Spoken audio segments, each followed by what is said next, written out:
regular June 28th meeting of the Midcoast Community Council. I'll ask the secretary to call the roll, please. Right. Here. And Here. Claire, Here. I'm here. Dan. Here. Gus. Here. Kimberly. We're all here. Okay, we begin with the Board of Supervisors report and reports from other government officials. I don't see any hands raised, but I know that we had both Catherine Slater Carter and Harvey Rohrback from Happily Bay here. So let's see. We really start with board of supervisor report. Well, is there a Board of Supervisor? Oh, there's Mike O'Neill. Mike O'Neill, do you have a Board of Supervisors report for us? Didn't think I was gonna be first, but yeah. You're always first. Well, you're here and the other people aren't raising their hands, so. Well, Harvey, hello Harvey, I see you, I care. So anyhow, thanks for having me here on June 28th. So just got a few items here. The County Board of Supervisors adopted its $7.7 billion recommended budget for the next 2 fiscal years. The key focus is on housing, emergency response, resiliency, with final revised budget set to be adopted in September. San Mateo County libraries are offering free field trips for 4th graders and their families who live in Half Moon Bay and rural coastside communities. The trips to state parks and museums will focus on racial equity related to California history, as well as physical and mental wellness. Learn more and sign up at the San Mateo County Library.org website. The 19th annual San Mateo County Disaster Preparedness Day is Saturday, October 5th, 2023 from 10 to 2. The free annual event at the San Mateo County Event Center will include CPR, first aid classes, interactive preparedness demonstrations, giveaways, free hot dogs, and free parking. Another news item is the CRISP, which stands for an acronym for the Coastal Resiliency Infrastructure Strategic Plan, was passed by the San Mateo County Office of Emergency Preparedness. And what this plan is going to do is try to accumulate in one document all the different resiliency projects from the different public agencies on the coast into a comprehensive document to try to prioritize, design, and seek funding to move forward on sea level rise and other issues on the coast. Reminder that Ray Mueller's office is open at the shops at Harbor Village on Capistrano Road, Unit 6. We're open Monday through Friday, 9 to 5. Ray is going to be at the Pacifica Farmers Market, Rockaway Beach on Wednesday, July 5th. And we also need some help promoting applications for different commission vacancies in the county. The current vacancies are, there's quite a few here. The Coastside Design Review Committee, we need an architect for Miramar Community Rep, Princeton Community Rep, alternate for the El Granada Community Rep, Behavioral Health Commission, Consumer Client Family Member Representative, Housing and Community Development Committee, we need a low-income representative, Bicycle and Pedestrian Advisory Committee, an older adult representative, and then we also have an opening on the Commission on Disabilities. The Bay Area Air Quality District is currently recruiting for 5 volunteer hearing board seats. Principal in the public category, professional engineer, public category, medical category, professional engineer. Supervisor, we'd like to congratulate the following coastal winners in the competitive grant application for the Coastal Arts League and the Coastal Literary Arts Movement. And I got some good news for the folks in El Granada, because we've got a couple phone calls on this, is we got a call from the government area rep for PG&E today, and that PG&E has been replacing approximately 4 miles of the main gas lines in El Granada. And they've always done the repair of the streets after the entire project is done. Well, the main gas line project's now done, and they're going to begin replacing the service lines to the individual homes in the project. They're expecting that to be done sometime around the end of the year. But after the service lines are replaced, PG&E's planning on coming and instead of having all the patches, they're gonna do a slurry seal curb to curb in the 4 miles in El Granada. So it'll be like a new street there. The only issue with that is you have to wait for certain weather conditions. So the patching will be done and finished, but the slurry seal won't be able to be done until spring because it can't be rained. So that's 4 miles of new streets. I'd like to remind everybody, fireworks are illegal in San Mateo County.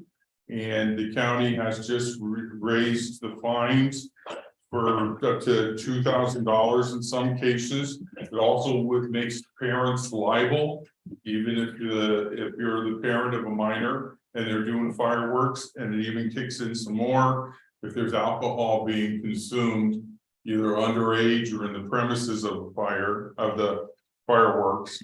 And they are also taking and putting in, if it's within a daycare center, near a daycare center, school, residence, hospital, or whatever. So just want to remind that July 4th is coming up. I saw the fireworks booth in Pacifica. So that's the end of my report. So you're saying it's illegal in unincorporated San Mateo County? Correct. Because they're selling them Pacifica. Okay. They sell in Pacifica, but it's you can buy them, let them off of Pacifica and San Bruno, but you cannot buy them and then bring them down here. Okay, so now questions from the council, beginning with me. So Mike, could you arrange for somebody from the county to tally up how much of that $7 billion is going to be spent here on the Midcoast in the budget year and come to say the July 26th meeting with a quick summary? You've asked that before and I have checked and there's no way to do that. I've checked. Okay. So I mean, I've talked to Juan Ragoza, the controller himself, and he said the books are not kept that way. Because I thought they would probably have some way using parcel All right, well, numbers. look, we can't put you on the spot because you're not the guy Yeah. that's going to do it. But let's revisit this to find out if we can find out how much we're. All right, now, other questions from the council for Mr. O'Neill, Gus? Would it be possible to get a list of the open positions you're trying to recruit for? I was going to actually hand this to Scott. I was gonna ask for it. I'll put it all in. And there's the website there for the Bay Area air quality. It's kind of a scratch copy, but if you have any questions, give me a call, Scott. Okay, I Yeah. appreciate Thank that. you. Thank you. That was all I wanted. All right, Thank you. Claire? I wanted to add to the list of openings. You mentioned CDRC, Coastside Design Review Commission or committee, or whatever it is. Very worthwhile. Definitely try to apply for it if you're at all interested. But the part I wanted to add is that for a Princeton rep, you do not have to be a resident of Princeton. Anybody from the Midcoast can be the Princeton rep. Okay, I didn't know that. So Any other questions from the council for Mr. O'Neill? Okay, any of, Yes, okay, the bike position or what was it, the trans, the Bicycle Pedestrian and Safety Commission. yeah, that's with the county? Yes. What if someone were to volunteer for that position, what would be? involved? Basically, you go to the committee and I think they act as an advisor. So it'd be in Redwood City? Yes, that's my understanding is they are going, pretty much all the county commissions are going back to in person. And there's a lot of streets that are relatively new asphalt. So what are they gonna do? They're not gonna tear out the asphalt and replace it with chip seal.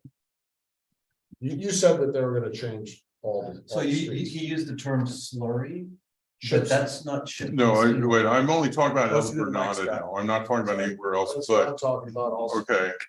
They have been replacing the main gas Right. lines, which entails tearing up the big one. Right. Okay, now they have to, when they I'm aware, they already did my house, I'm aware of all this. right, they have to do a certain, maybe not everybody on the TV is though, that's why I'm saying it. Okay, Okay, the service line then has to go from the main line to the house. That's what they're gonna start replacing now. so I'm asking only about, you said new streets. I said it will be like a new street with the slurry seal. So they're patching now as they come along, okay? Right. And so you're gonna have bumps and highs, lows and everything else. If slurry seal, it will be I think one that's the big same as piece the of, No, the slurry seal is one big, smooth surface. We just done a So bunch Dan, of do you want, Pacific. him to It's kinda research like something and repaving. get back to you? I'm just having a conversation, asking him a question. Yeah, no, I'm fine having. We're in this the middle of the conversation. meeting Yeah. now. Yeah, it's just gonna be, all those patches are gonna be covered over with this slurry stuff. So it'll be a smooth, look like a new street. Just gonna paint the road Yeah. black. Yeah, Yeah, they're not like re-asphalting or anything like that. It's gonna be well, slurry seal. That's a new layer. And I did, asphalt slurry seal. they're, Slurry to me, it's, I don't know, but no, asphalt is better than slurry. So in the Okay. cases where they already have a new asphalt, we're just gonna leave it. I would assume they would have, unless they tore it up for a gas line. They patched it and it's done. I was told they're gonna be approximately 4 miles of slurry seal. Yeah, They're gonna maybe you do. can come back with a map or something, but since we know what areas we're talking about and. El Granada, I'll ask the Well, that- PG&E to send it to me if they have a list or whatever, I have to depend on PG&E to get that information. All right. Are there questions from the viewing public for Mr. O'Neill? I know Lady with Catherine's, her hand- Catherine, your hand is raised. Is that to speak as a public official or to ask Mike something? Both. Both. Okay, go ahead and ask Mike. My last Friday, a PG&E tree removal truck crushed a water line in Montera on Alamo Street. It was clearly too heavy for the not even slurry seal that we've gotten on Alamo in the past. It's not even black colored. And I'm wondering if state or if the county public works can't post weight limits on can't streets. post weight limits for trucks and loaded trucks on streets, because this truck had a huge eucalyptus either as part of the crane or on the truck or in the grinder or whatever. But Montero lost a significant amount of water because not only are our streets packed mud with a slurry seal on top, but our water lines are 70, 80 years old. And so they're not new resilient materials. And it would be good if the county could work with the special districts to make sure that we have weight limits on our streets. Okay, do you have, what street had the Alamo. incident? I'll be happy to send you a text. It was Yeah, Alamo. send me an email or you got my phone number, whatever works for you, and I'll follow up tomorrow. Thank Okay, you. Get so back to you. we have a question from Barbara Dye. I think she said she had another. No, she's gonna I- Oh, she speak. done? She's gonna speak when Okay. we're done with you. Okay. right. The rains, Barbara Dye says the rains come in the spring. Why is the slurry seal program not going to happen until the spring? Because it has to be a certain temperature for the slurry seal to do what it's supposed to do. That's that's with the guy at PG&E, and I know in Pacifica, all the slurry seals were done, in a time window of whatever, where the temperatures were higher. Okay, so the bottom line is they're gonna wait 9 months to finish it up. They're gonna wait until, or you can look at it either half full or half empty, right? Half full is you're getting 4 miles of some streets that are gonna look pretty nice. Yeah, good. Or you can be, oh, wow, they're waiting 9 months and we're getting that, it's up to you, Greg. No, Whatever way you want. Barb is asking the question. Barb is asking the question. So, right, I mean, They're gonna wait 9 months to finish it. well, they have to, well, Got that's it. what, 6 months to December and then 2-3 months for spring. Okay, So 9 months, but they have to wait, physics and chemistry so I shouldn't have has its commented. rules. Anything else for Mike? No. Okay, next government official, All right. Catherine Slater Carter. Thanks, Mike. Thanks, Mike. Thank you very much. First, I'm speaking for Montero Water and Sanitary District. I have a couple things to say. I apologize if the picture's not great. I'm in San Francisco driving 2 miles an hour on the freeway. That said, number one, Montera is going through the California Voter Rights Act districting. And we have maps for people to look at on our website to see which districts you would prefer, or even to put your own district, draw your own district freehand. They need to be contiguous, each needs to be contiguous. And beyond that, it's important to have as many people as possible chime in on this. So I invite in particular the voters of Montera and Moss Beach to sign on to MWSD and pick or give us your map. That's coming up in the next few months, but the maps are online. The other, let me see, another thing is Montera passed the SAM general budget this evening. And not particularly cheerfully, because we feel there's an important Clean Water Act agreement between SAM and others that is being not paid, but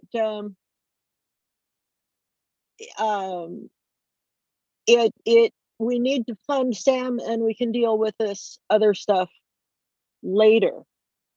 And I would also recommend for folks who are interested in the full story on this SAM general budget to tune in to the Sewer Authority Midcoast side meeting that was held last Monday, and you can hear what's happening. But in any event, it's done. I'm sure Granada and Montera and Half Moon Bay are going to pass this budget. So SAM will have funds for the next year. And that's about it. Thank you. We have a question for you, Catherine, from a member of the audience asking, will the residents of MWSD area be notified by mail of the redistricting? I think we already have sent out postcards. And my recollection is that it was in the newsletter as well. So that's my recollection. I can double check when staff is back in the office. But there's nothing like spreading the word to make it important to people. Often people will read notices on postcards or in newsletters or whatever and go, yeah, sure, no big deal. But this is of critical importance because we are going to have a distributed voting base. And so it will only take a few votes to get any single person elected now. Okay. Of the 5. Is that the end of your updates, Catherine? That's the end. Do we have questions for Catherine from the council? Seeing none. Do we have questions for Catherine from the audience? Sid, I can't believe you're going to ask her a question. No, I just wanted to, Not yet, Sid. Hold on. Let me finish up with the government reports. Okay. I So- was going to ask for a question, but it wasn't a typical question. Had to do Oh, with you're what gonna ask comment you just Catherine a made. question. Okay, go ahead. All right, I'm sorry. I just wanted to say that everybody should watch that SAM board meeting, which was this Monday, not last week. And it seemed like all the Half Moon Bay board members were over talking each other, trying to get their word in about why they were the victims because we wanted them to pass a budget. And I was really shocked. But I did vote today at our 5 p.m. meeting to pass the amended budget that cuts out the SAM force main funding. And we're going to wait and let the judge decide. But I just can't see why they would do that when there's the ERF lawsuit hanging over our heads, whether they already signed the stipulation for. But everybody try to tune into the PCT SAM or Sewer Authority Midcoast side June meeting this week, Monday night. All right, thanks. Harvey, are you going to give a report as government or are you just here for the fun? It's always fun to listen to you, Greg, but no, I have a report. Uh, Actually, it's like 6 items, so I'll try to get through them quickly. I went to Ray Mueller's office opening last week, and I was really impressed. I think the fact that he was trying to get the entire coast side to consider the CRISP program to work together, to have state and federal representatives in one place. All of that is really a sign that the coast side really does cohere, and trying to get these infrastructure projects prioritized and funded is a real step in the right direction, something we've needed for a long time. My second item has to do with the funding for the CARES program. I see it's on the agenda for tonight.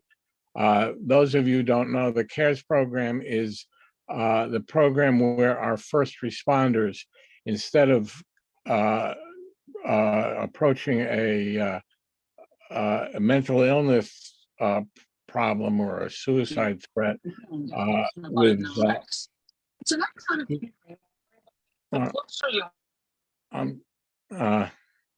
sorry.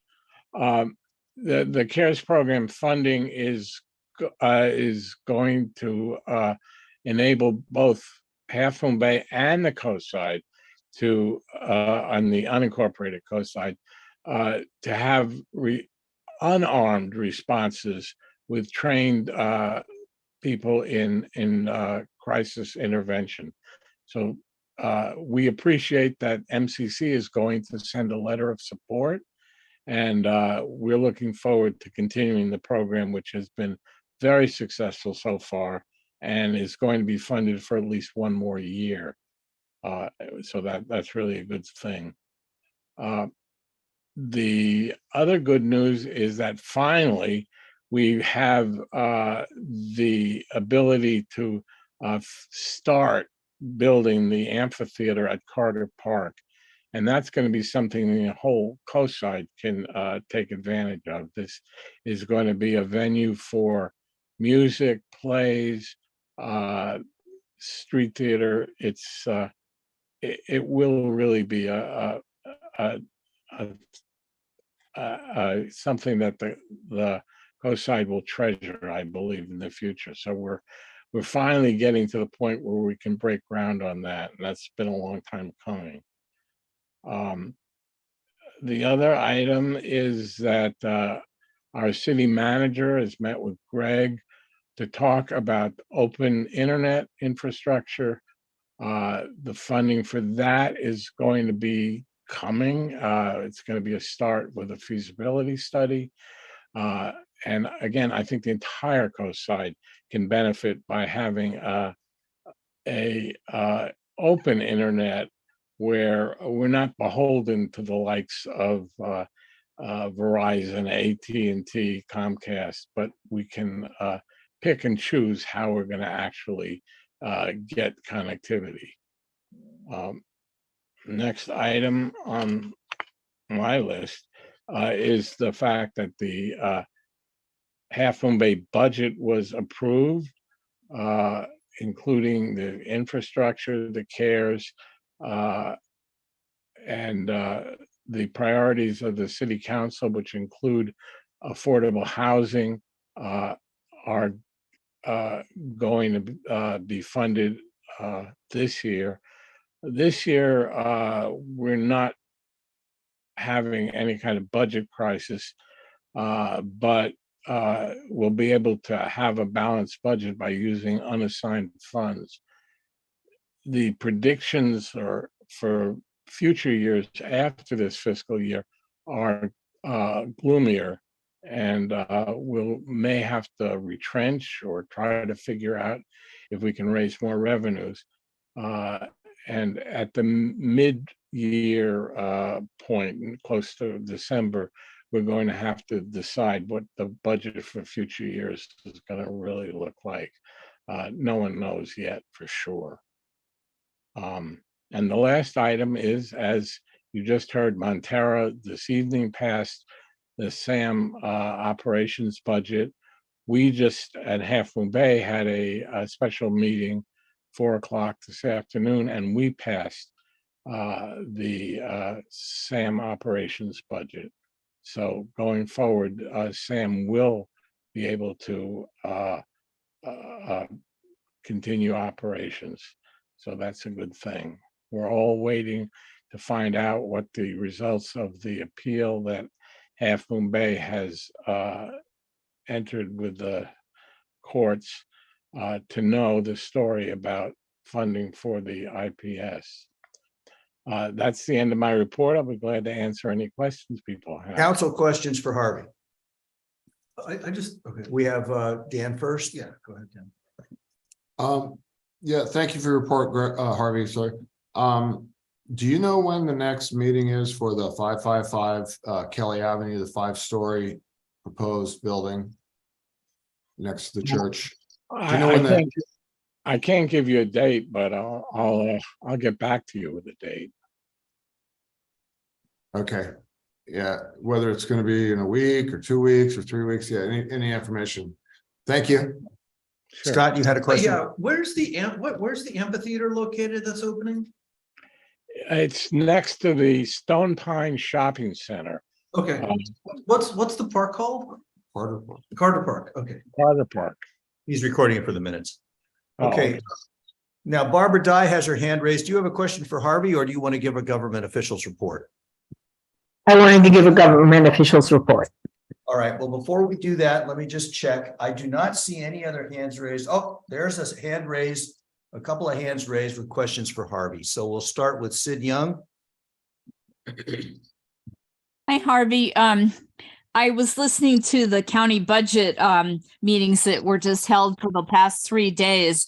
And when Christina Corpus, our head sheriff, was making her report, she said, you know, they have recently passed their new, oh gosh, I can't think of the name.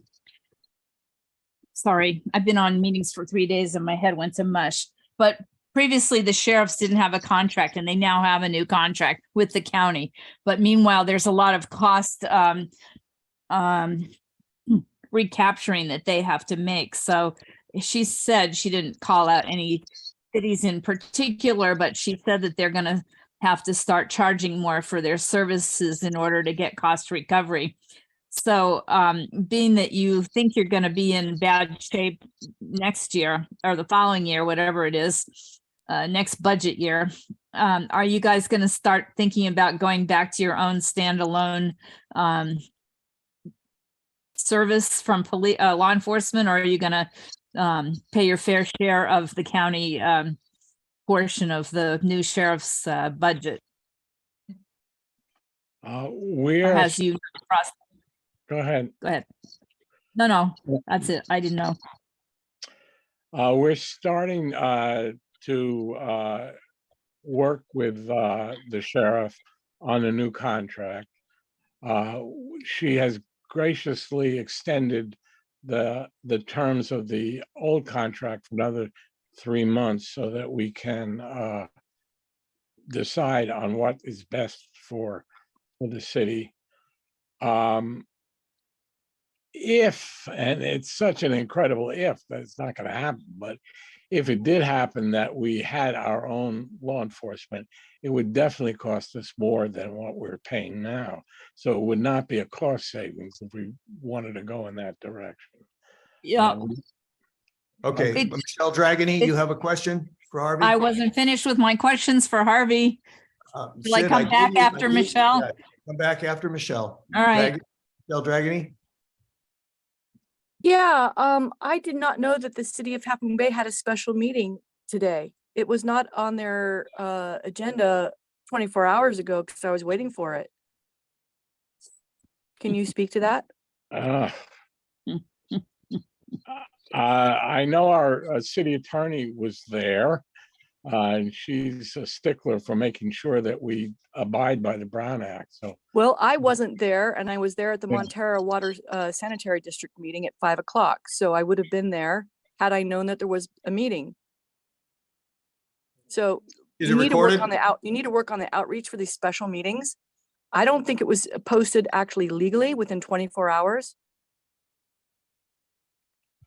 So, I wish I could get back to respond. me here, I don't Harvey. know. I just don't know. Okay.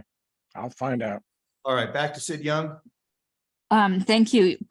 Carter Park is often flooded during when the Pillarcitos Creek rises. So why are you guys going to pour money into putting a park in there when you've got when that whole area gets flooded all the time? It doesn't get flooded all the time. I mean, when it rains hard, when we had 2 years of flooding Yeah. in late December, early January. We have learned a little bit from the last floods in December and January. And the architects have worked hard to try to make it as resilient as possible in the choice of materials and how we're going to make sure that the floods, which I agree are inevitable at Carter Park, will not have any permanent effects. Thank you, Harvey. Okay. I think we're done with Harvey. Barbara Dye, do you want to give your report? Yes, I want to say that at our SAM meeting, GCSD voted to support a budget that includes operations for SAM and the infrastructure items that are critical for the plant. Since Half Moon Bay is refusing to support repairs to the force main, we thought at this point, particularly with the cash flow issues around the problems from the storm with SAM and the delay in reimbursements, that we needed to fund the SAM plant and keep it operating. However, there are issues here, but we all should be supporting our entire system and supporting the needs that are to repair the Montero force main, which is also the subject of a lawsuit that we all agreed to. Having said that, GCSD will be having a special meeting on the 5th to pass this budget and send it back to Sam so that Sam can continue to operate. I think that's a really important thing for us all to do. And I'm glad to hear it's happening.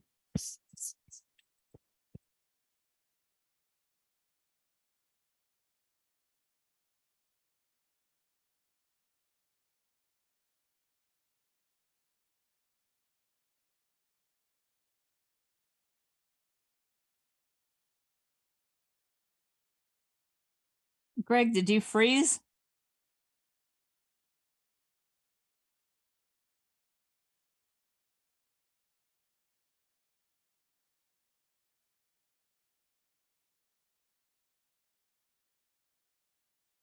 I think we lost our host. Is there anybody else that hears stuff? Because I hear nothing. I also don't hear or see.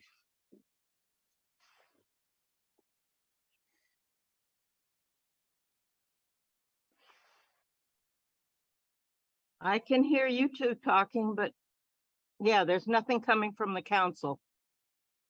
The council is on mute. Can you hear it now? How about now? I hear Greg now, but I don't see his face anymore. Well, that's Yeah. good. That's All right. positive. I hear you. So, I was just supplementing what Barbara was saying, in that there's money that's going to come from FEMA to recover the damages that Sam suffered. And they don't know when they're going to get it. So they have a bit of a cash flow issue. And that's why it's very important to continue the funding right now. Claire, you had a question for Barbara? Yes. Can you hear me? Yes, I can. Okay. It's not exactly a question. I just can't contain myself. If we sit here talking about how we want everything for the coast side to be united and looking out for each other and all working together, and we have this kind of stuff going on with Sam, it's just really very upsetting. But thank you for doing what you're doing. I couldn't agree more. It is very upsetting what Half Moon Bay is doing. And it is not good for the entire coastside area. Okay. I think that's it. Claire, can I lower your hand? Yes, I Okay. really did. Sid, nope. Sid hand, you're back up. Is this for Barbara? Yeah, I Dye? do, because there was, no, it's not for Barbara Dye. It's another, it's kind of piggybacking on what Mike O'Neill said. And he didn't mention, I watched for the last 3 days, as did Ann, I believe, and maybe Fran Pollard too. And they had their budget meetings at the county. And one of the things that came up was that Ray Mueller asked if they would fund any license plate readers for the Midcoast, and they said they already had some on order. So I am delighted to hear that. They just recently caught some people, they were in their 20s, but they were from Richmond and Hercules, 20 and 17-year-olds that went and rented a car and stole some Legos out of the Hillsdale Mall, but they were able to track them down.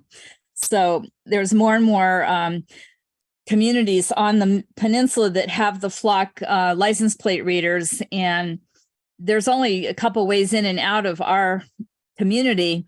But if none of us are protected for that sort of thing, I'm just glad we're having it, because I feel like they'll be able to track down some of the ne'er-do-wells that come here to do smash and grabs and catalytic converter thefts and home break-ins. So thank you.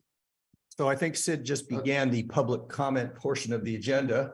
Can I know, just piggyback Could I make a note on this also, though? There's a Okay. process point. Apparently the Board of Supervisors, Mike, approved this for use in the Midcoast. Half Moon Bay had declined because of concerns about the use of the data. Nobody ever asked us for our opinion. Actually, I think Yes, someone they did have. ask us for our opinion. When? We said no, like a year and a half ago. A year and a half ago. It is a very controversial issue in Yeah. our community. Yeah. And we did, I think we are on record as opposed. So to- I'm just pointing as point of process. I'm not taking a position on whether it's better or worse, but I don't recall us being asked. And you're saying we already documented opposition. They did it anyway. I would have to find it, but that's my right. recollection. Well, so that's just something worth checking up on later. All right. Do we have any other public comment? Public comment Yes. on have a items not on the agenda Yes. I in have the a audience comment. here. I Good. do. Please introduce yourself. Go to the microphone, introduce yourself and ask your questions. So, It's not on the agenda.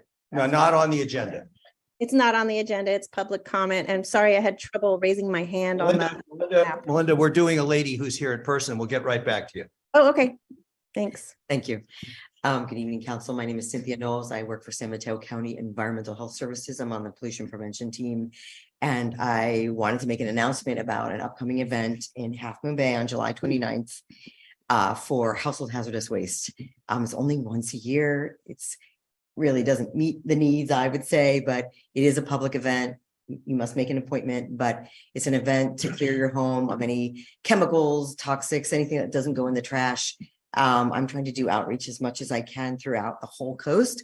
I live in Pacifica, and so I care very much about this issue. And that's all I wanted to say was that there is a public event, July 29th. It's in Half Moon Bay, and anyone who lives in the county can make an appointment to dispose of motor oil, filters, batteries, cleaning products, solvents, acids, any kind of chemical that you need to get rid of that you cannot throw in the trash, except for explosives, radioactives, and flares. Paint? Of course, Okay. Does it include like computer equipment? not e-waste. Not even stuff. But You know, e-waste it's is all divided. recyclable at the recycling yard. You can take your computer gear up Yes. there. Really? Not. You mean Okay. Pacifica? Yes. Yeah, you can take e-waste to Pacifica, and there are monthly events in Pacifica, Right. but this event Good. and people, residents north of Half Moon Bay, maybe definitely some go to Pacifica, but this is an event I want everyone on the coast to know about because it's once a year, but you're obviously welcome to the HHW, the Household Hazardous Waste events in Pacifica on a monthly basis. Thank you for coming. Sure. All right. July 29th. July 20. No specific location? Well, there is a specific location, and the reason why we don't disclose it is because there will be an inordinate amount of dumping beforehand. They'll just go and they'll dump it, and it's out of school, so we don't want to. Okay. And it's they'll be dumping if you just, before the event. You know from experience. Oh, sure. And we need appointments also for just the amount of cars that we'll have. And I wish there were increasing greater than one event a year in Half Moon Bay. And I advocate for that on a continual basis since I am a co-sider, but that's what we have. And we do have monthly events in Pacifica. That's it. Thanks for coming. Before you leave, can I ask you a question? Sure. I had my hand up, but so did other people. So, Greg,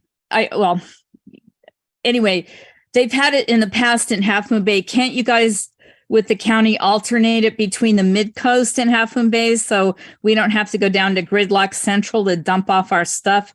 I mean, we're part of the county as well. Couldn't you schedule it in the Midcoast once in a while? Well, that is what I advocate for. I'm not an operations person per se. Like there would have to be a site that's permitted to accept household hazardous waste on a temporary basis. And the co-siders need to advocate for that. This is once a year, you said. Why does it have to be on a continuous basis? Why can't you schedule that event once, like at the harbor once a year instead of way down in Half Moon Bay? I'm just asking if you could pass that up the pipe. I will. I certainly will. Okay. I will. Okay, now this again is public comment for items not on the agenda. I think I have a clue about some of these. Melinda, do you want to start? Melinda Sure, McNaught? thank you. Yeah. Thanks, Greg. So thank you for your time, and I'm sorry about that. I couldn't figure out how to raise my hand. I kind of panicked. But I'm Melinda McNaughton with El Granada Advocates, and our mission is to advocate for conserving our natural spaces and protecting wildlife and ecosystems in El Granada and the coast. And we are concerned with the spraying of glyphosate in the GGNRA right behind our neighbors' homes in the open space area. We are also concerned with the repeated application of glyphosate in San Mateo County parks. We request this concerning issue to become an agenda item when possible. The company produces glyphosate, Bayer, has faced tens and thousands of claims linking the weed killer to cases of non-Hodgkin's lymphoma. A University of Washington study indicates workers using glyphosate are 41% more likely to get non-Hodgkin's lymphoma than those not using it. The International Agency of Research on Cancer is a World Health Organization devoted to cancer research, and they declare glyphosate as a probable carcinogen. It is meant to kill plants, yet now there is evidence it kills beneficial microbes in our guts and brains. Our concern is this repeated chemical use is adding up. It is a potential carcinogen to humans, and it is killing off beneficial microbes and fungi in the soil and in the guts of creatures across all ecosystems connected, including us, as it flows into the watershed of riparian streams and into the ocean. And even so, it could be affecting regrowth of our native plants as collateral damage and even potentially seaweed in the ocean. Everything is connected. We need to stop giving the earth chemotherapy and find much healthier ways to steward the land. If the indigenous peoples could steward the land without chemicals, we can do it too. This effort could be about getting communities and Park Service back on the land to volunteer with removal of invasives using hand labor and machines. Thank you very much. Thanks, Melinda. Justine Cable, you were next. Hello, can everybody hear me? Yes. Wonderful. Council, thank you so much for calling on me. I appreciate the time. I also am with the El Granada Advocates, and I'm against the use of glyphosate and other herbicides in our area. So that's all I want to say, and thank you so much for the consideration to put on the next agenda to discuss. Jane Praysilver. Hi, I am also with El Granada Advocates, and I'm against the use of glyphosates. I have done quite a bit of reading in the last couple of days just to educate myself. There are not a lot of studies about glyphosates in the ocean, but there are two notable ones. One of them is that fish exposed to glyphosate end up having something very similar to celiac disease. They have problems detoxifying environmental toxins and also digesting their food and absorbing vitamins. The other study was on corals, and they have a tough time reproducing. So those are two ocean studies that came out. The other studies are about exposure to glyphosate by the farm working community, and that's celiac disease, infertility, miscarriages, birth defects, and especially in Central America, where the farmers are using it on sugarcane crops, there's kidney failure. But more locally, I'd like to say that it's being used to save money. But when we have families getting sick, that money that expense just gets shifted. Many of us are spending quite a bit of money trying to avoid toxins in our foods and our products. And that to have this sprayed seems like it's putting the cost on us. Some of the other research I read is that high exposure causes brain lesions, but low exposure is much more insidious. It causes food allergies and cell damage and other related illnesses. So the only other point I wanted to make is that there's no federal law to post signs when there's spraying. And that means families can be getting exposed to this without even knowing. And that would include pregnant women, children, and families wanting to extend and have more children. And the last thing I wanted to say is that if San Mateo and Menlo Park can do their ecological work without these glyphosates, I think we should be able to do it as well. And we have a very dedicated community that's more than willing to help out to preserve the environment. Thank you. Okay, Brian Lee. Hi, actually, this is Mary Ann Giglio. Brian is my husband, and we share a Zoom account, so I forgot to change the name. I did want to just also jump in as a member of El Granada Advocates and voice my opinion, my concerns about the use of glyphosate in our area.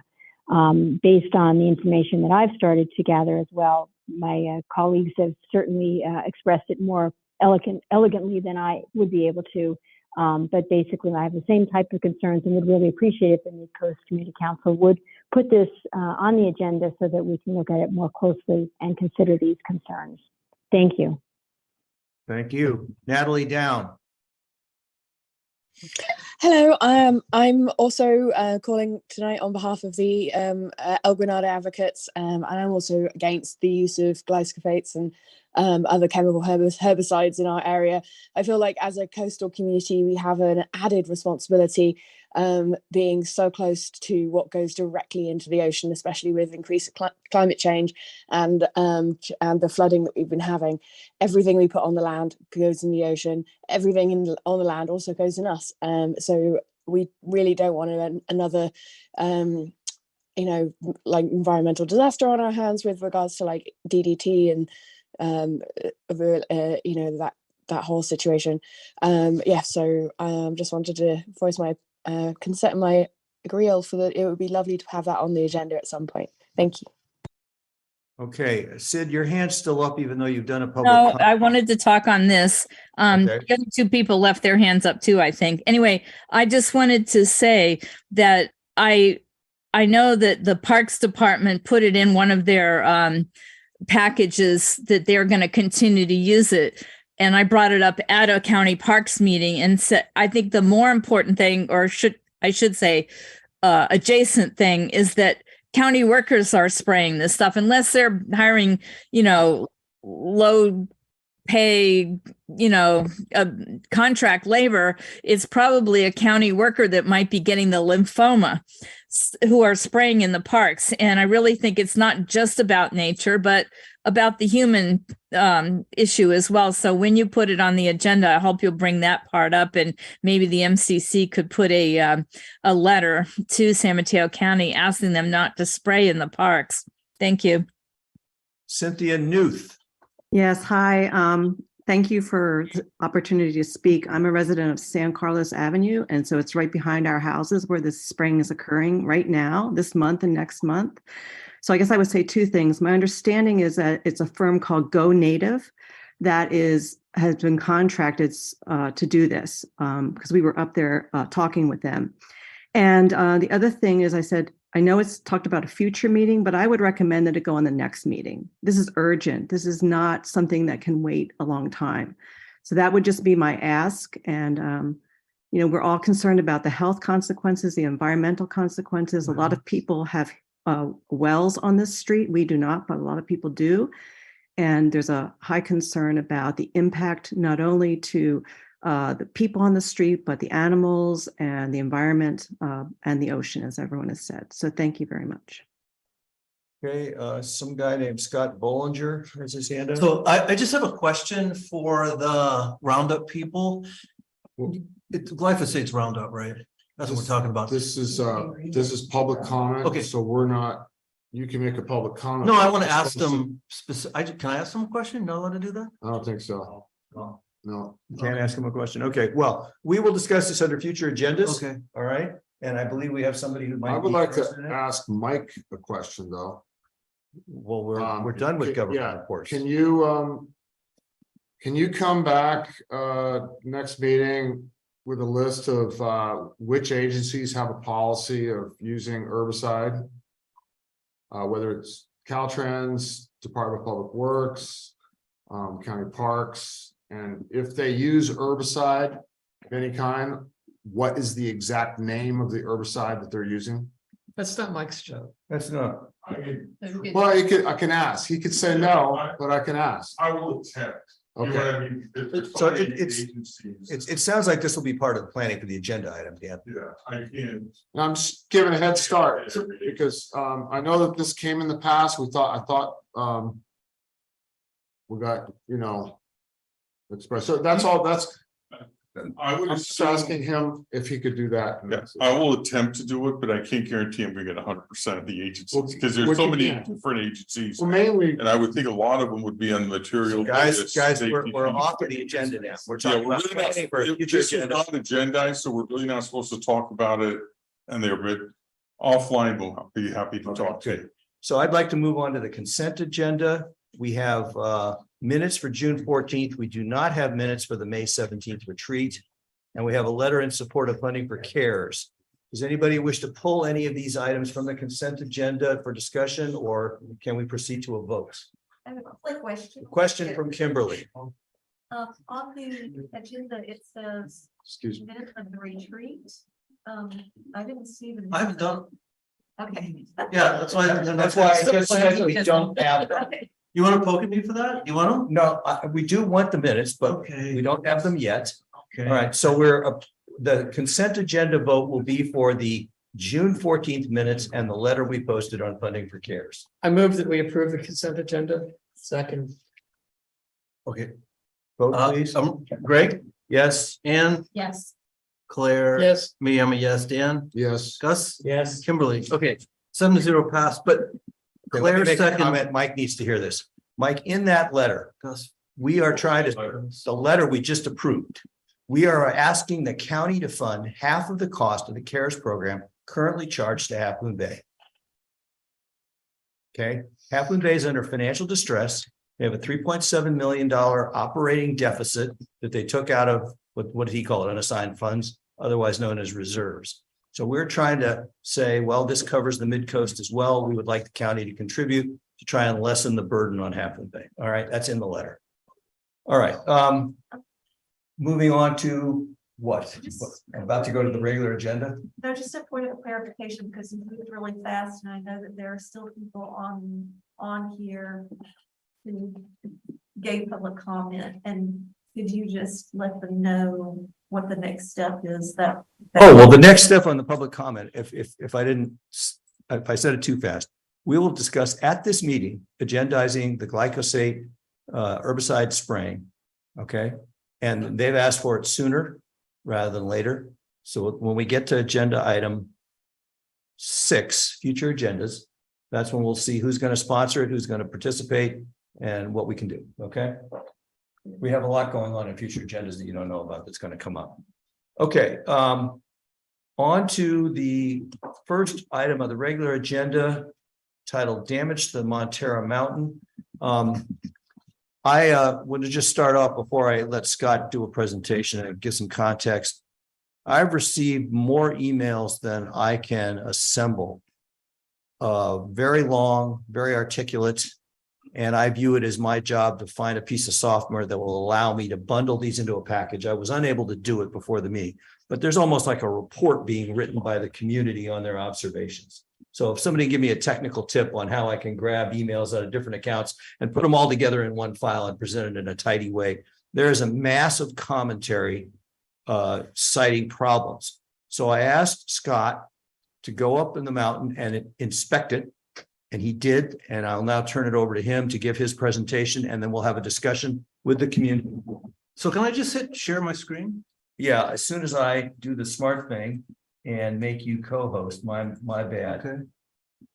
Where is Scott Bollinger? Can't find you. Can you raise your hand?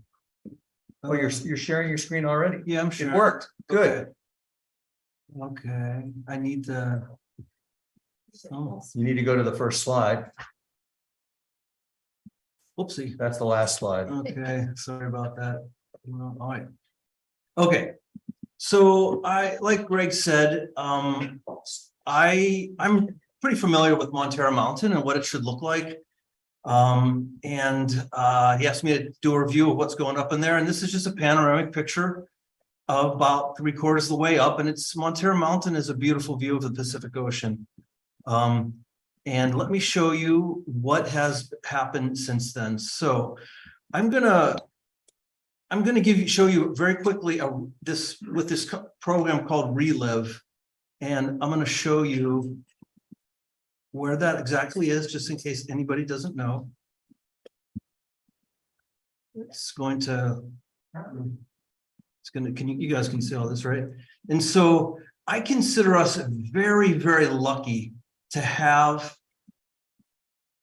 Montera Mountain and being able to access this beautiful ridge and move up here and observe it, look at the ocean and nature. And this is actually the route I took to get to the top. So it's just a kind of a graphic representation of kind of where I went and what I looked at. Okay. And I'm going to try to pause this as it goes through and show you exactly where I was. So I want to say that first off, that the road was paved at one time, and you guys can see all that, right? That's very close to the bottom of this trail, and it's by the ranger shack, and you can see that it's paved. And as we move up, to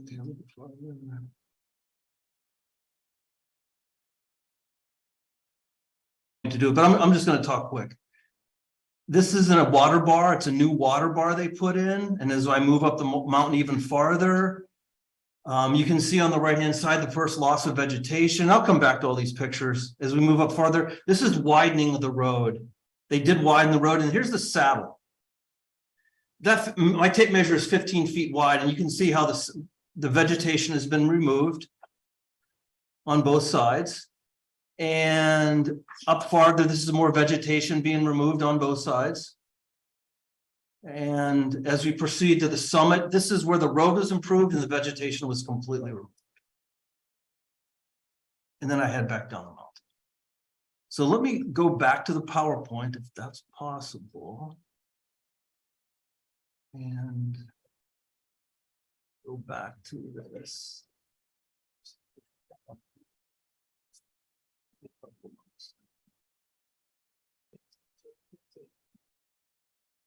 All right, I'll just. I need to open that. How can I get back to the PowerPoint now? It should be in, is it in your Google? My Google history? Yeah, sure. Good job. Teamwork. That was awesome. Thank you. So we've already seen come on. We've already seen this. And so let's talk about the pictures. That's the paved road. This is the road that's been paved. You can see the water bar there on the right. And again,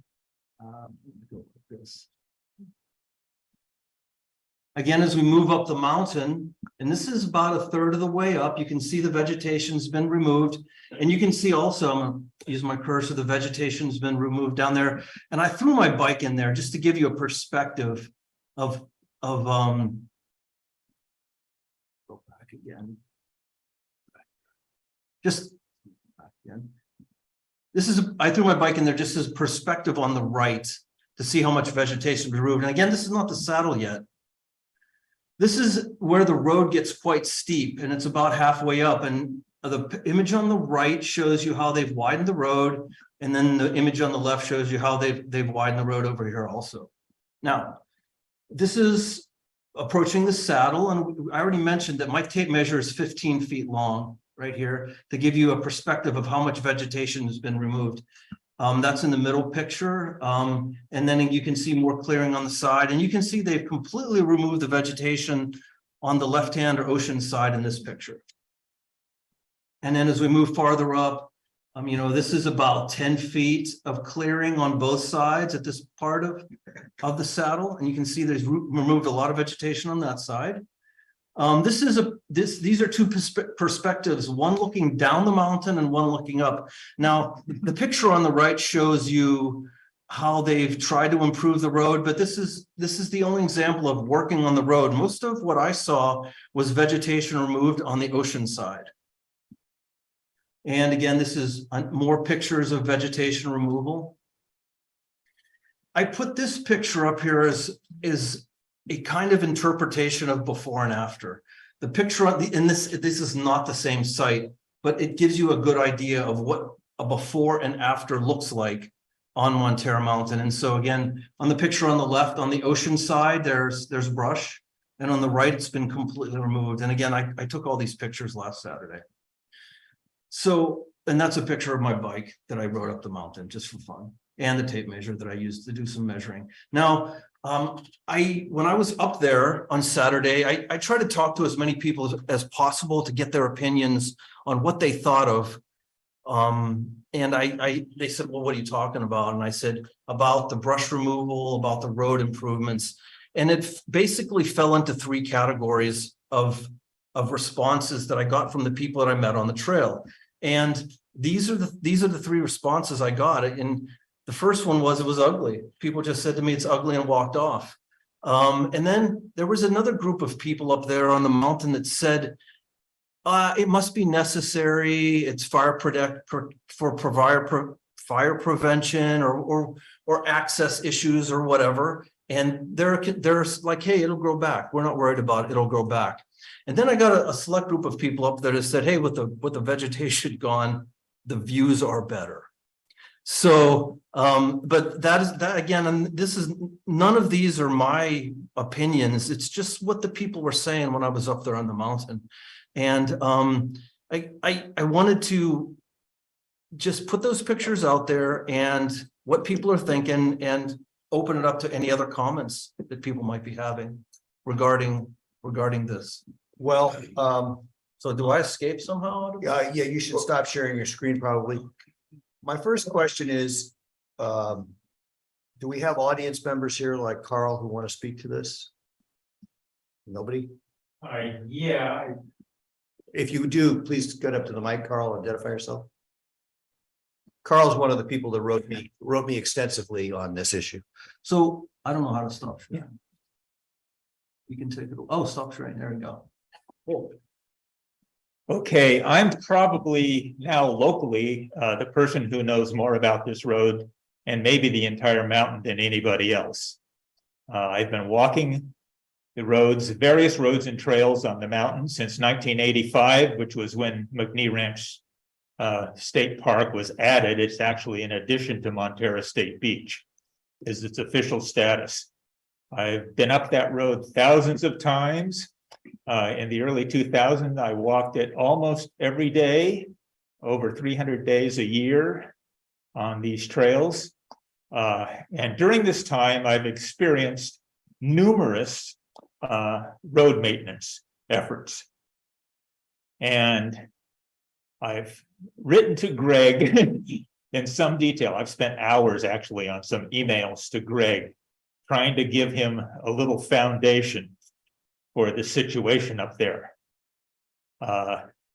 As far as damage to the countryside goes, my first experience with this, and actually what got me riled up, was after I started walking and running in this area in 1985, Caltrans, who was trying to push the Devil Slide bypass then, which was a big gouge through Montera Mountain, jumped the gun and did a couple of miles of pioneer roads up on the mountain.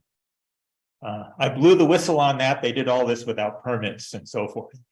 These were to geotechnical sites where they were doing drillings for footings for retaining walls, bridges, and so forth. At that time, I blew the whistle on it. There was a big uproar. We brought it up at one of the Coastal Commission meetings, and San Mateo County couldn't get out of ignoring it. They were sort of partners with Caltrans trying to push the bypass, and they couldn't get out of ignoring it. And Caltrans was forced to do some mitigation of these areas. They gouged into the mountainsides, 500, 600 foot level, and then so forth. So this would be areas where they did the damage to this. Also at this time, with Kit Dove, I did a series of hikes. We did weekly hikes for one entire summer and then some, in introducing people to this area so they would know what's going on. Another thing that's important to know is that this is the most natural area we have on the upper San Mateo County coast side. There's all of these areas are heavily disturbed here, but Montera Mountain is still largely natural. And this has some standing. There have been several major surveys of the plant life up there, all from the sea level all the way to the top of the mountain. These are some unusual kinds of vegetation. Marine chaparral is not everywhere. And the lower levels of the mountain, which are more heavily invaded by invasive plants, are what is called northern coastal scrub in general. In these kinds of vegetation, there are any number of plant communities that have been identified, and including, like hazelnut, sword fern, and so forth. They're not commonly found anywhere. Beyond the plant community level, there are a number of individual species that are endemic to Montera Mountain, not found anyplace else, and several species associations that are not found anyplace else. So all the way up the botanical scale, you have an unusual situation that's been well documented and was largely ignored by this grading effort. This grading effort, since 1985, is the largest amount of damage that's been done on Montera Mountain. It exceeds several times over anything that Caltrans did back when they were jumping the gun on the place. So that's what I have to say on that. There are more details in Craig's thing. Obviously they took off on this without knowing anything about what they were getting into. So I will have copies of these surveys and so forth that I referred to if you want them. The other thing I want to say at this time is on your trip up the mountain. Yes. The paved road is what's called Old San Pedro Road. Sure. The lower, only parts of that are what we're concerned with here.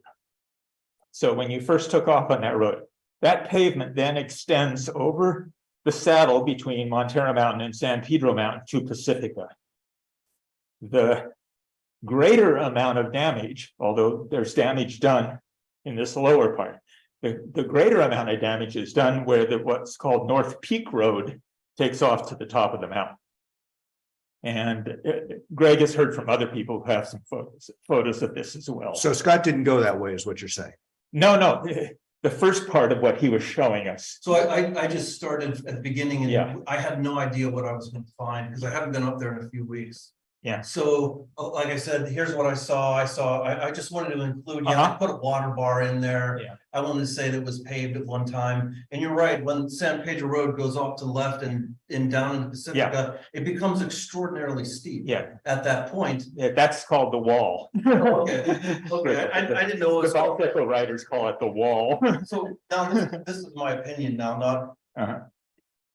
As I moved up the super steep part and I started to see how much vegetation was moved on both sides and what little grading they did on the road, I was quite surprised.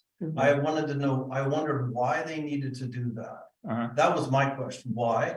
And I'm not always staggered by the steepness of that road, and I know they need to access the communication towers at the top, and it seems crazy to try to get up that road. Yeah. So, well, it's a crazy road to begin with. right, yeah. It's one that nobody in their right mind would do actually for access to the top of the mountain. I could rattle on right now for half hour or 45 minutes, and I'm not going to do this. But one thing I want to mention is that this road was justified on an emergency basis to get to the communication towers up at the top of the mountain, the communication facilities at the top of the mountain. And it was justified that on the basis that last winter's storms, last winter's rains had done damage to this that required an emergency effort. There was no point on the entire road to the top of the mountain that was any different than the kinds of erosion we've experienced on this road since forever. There was no in other words, there was no emergency situation. There was just the kind of erosion that's always happened up there. This is, like I say, this is not a road that I agree with you. That is, They yeah. didn't do work on the road. When we could see a real emergency situation coming this winter, because there's an El Nino going to hit us. And some people are saying it's going to be a strong one. And some people say there's like a 25% chance it'll be a super El Nino. In El Nino years is when the slide has gone out in the past. And it goes out and we start to get landslides and debris flows starting at these roads and trails when it rains steadily for like 20 or more days. And there's no time to drain, no days to drain in between. So that's a worry. The grading they did on this road in several places is going to cause ditches to erode across the road. It's going to make access worse, not better. In some places, they've actually done some grading to channel the water. The road is the whole runoff problem is the road. They've done some grading to channel the water that has actually improved the situation in some places. There's no reason at all for the passage of trucks or anything else to go beyond the edge of the road. And they had this giant, Greg has put a picture of this, I think, on Buzz, Coastside Buzz. They had this giant arm, almost a rental cat machine, caterpillar machine. On this arm, it reminds me of what they use when they're clear cutting an area. They have saws on the ends of the arms of these big things, and they go sawing through the trees all over the place. Instead, the head this time is a thing for grubbing up the surface.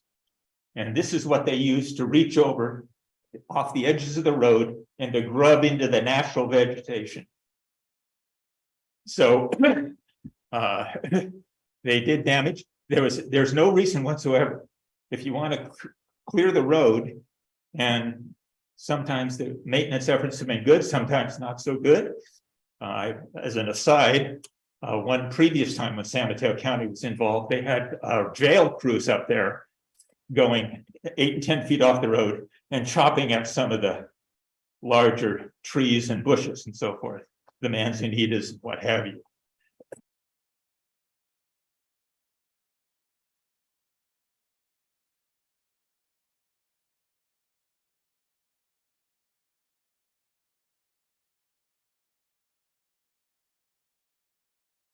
clear any vegetation that's overhanging the road, that would be an impediment to a vehicle. Nothing done on the side of the road was necessary up there. Carl, look, So- I thank you for coming. Yeah, that's about what I let Carl go on for an extended period of time Yeah. because in a way, he's representing Scott Handel, Mark Verlander, and Chris Rogers, who's Jill Grant's Yeah. husband and a biologist. There were several people that wrote very long explanations about the inappropriateness, the concerns about erosion, how did this happen? Where was the biologist who was supposed to monitor this? And a whole bunch of other questions. So, Chris Rogers has his hand up. oh, I didn't see it. Chris Rogers, there you are. Hello, can you hear me? Yes. Well, first of all, I want to say thanks for lumping me in with those esteemed colleagues. And Carl, I echo all of your observations about sort of the excessive, just over the top level of work that was done to clear what was described in the county's own documents as, trimming of trees and brush necessary to afford passage to the either emergency vehicles or the fuel truck that needs to get to the top to fuel up the generator. I'm really disappointed by how the Department of Emergency Management did this end run around CEQA when the county had already undertaken 2 times, had undertaken an effort to environmentally clear maintenance activities on this road. The first time we raised the issue, MCC raised it with the county, and the county planning department was forced to go back to the drawing board, hire a proper biological consultant, do the proper surveys to identify rare and endangered plants, special status species like butterfly host plants, and just the sensitive vegetation and habitat that Carl was talking about. All that work was in place. The draft MND was done. It was circulated by Olivia Boo. It was a perfect template for how that any work on that road should be done with sensitivity to the resources that are there. With including, as we've noted, the presence of biological monitors to make sure that the work isn't done in an excessive way. And there's what has been done is clear evidence that none of that happened, and it's saddening. It's it's frustrating. It makes me angry that the community puts efforts into protecting this extremely valuable natural asset right here in our backyards, and the county can't be bothered to pay attention to it. I want to mention one other thing which is going to happen in the future, and that is that this masticated shoulder of the road will become completely infested by invasive weeds, which will exacerbate further any potential risk of wildfire along that road, because it's much more flammable, it's annual vegetation, and it has to be dealt with every year. And so they've basically signed us up to have this kind of work have to be done every single year. I'm not saying this in a speculative way. I've seen this over and over, and we have seen it happen with the new road that was installed in an unwise manner and is maintained in an unwise manner along the Pillar Point Bluff. The edges of that are cleared of nuisance vegetation, which is actually natural coastal scrub, and has turned into a highway for invasion of annual invasive weeds. And so that's what we have to look forward to now for the rest of time. I'll stop there. Could you state your qualifications briefly for the record? Certainly. I'm a professional botanist. I've been practicing in the Bay Area for over 35 years. I've worked for environmental consulting firms. I own my own now here in El Granada, and I am an expert in an environmental review process and the regulatory processes that go along with that. Chris, thanks for coming. Thank you. Now, Melinda McNaughton is the next member of the public. I see your hands, Okay, Scott, but cool. let me get the public. Melinda? Oh, hi, thank you. I just had a question. I didn't catch what government entity did this work on the side of the road? So I will double check, but I believe the proper title is the Office of Emergency Services, which is a part of the Department of Emergency Management. We have that in documentation. I can find it for you and get back to you, but I think that's all going to be part and parcel of deciding what to do next. So we'll get the right answer.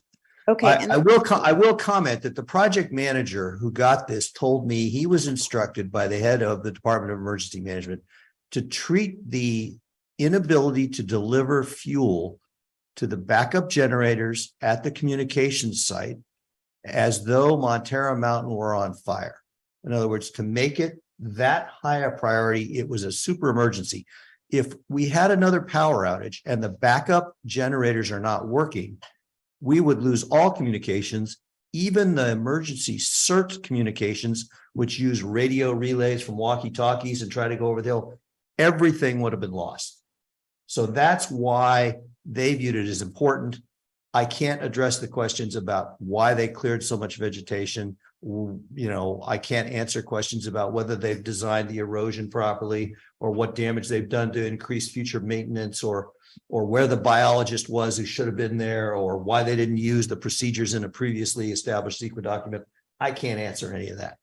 All right, let me turn to the council now for comment. And Scott, you have your hand up. So my comment is, if you want to get to the top of that ridge, there's a paved road already. It's called El Granada Boulevard. If you open the gate, you can drive straight up to the top of that ridge and then take a fairly flat road, not prone to erosion and sliding, straight over to that tower. Now, it would mean that there would have to be some cooperation between the watershed people and the people that need to refuel that. But it seems like there's already a perfectly paved road. It's beautiful. I've ridden my bike up that too. And then the road over is flat. And I don't understand why we're not doing that. I'm astounded. Is he, anybody confirm this?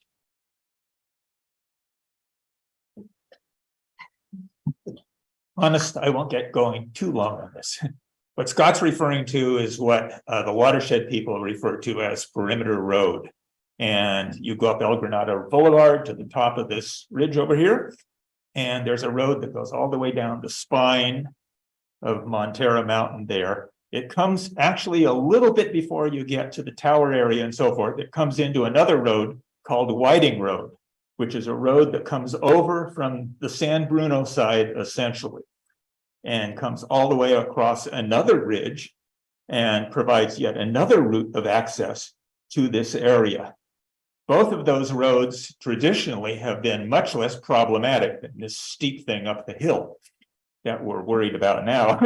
So Whiting, so Perimeter Road comes to Whiting Road. Yeah. Sure. Whiting Ridge Road, and then that goes a little way to the top of the mountain. Gate.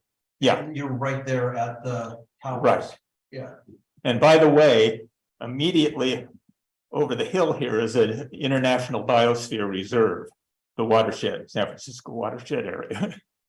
So Sid, we were done with public comment, but you have one to add? Kimberly too?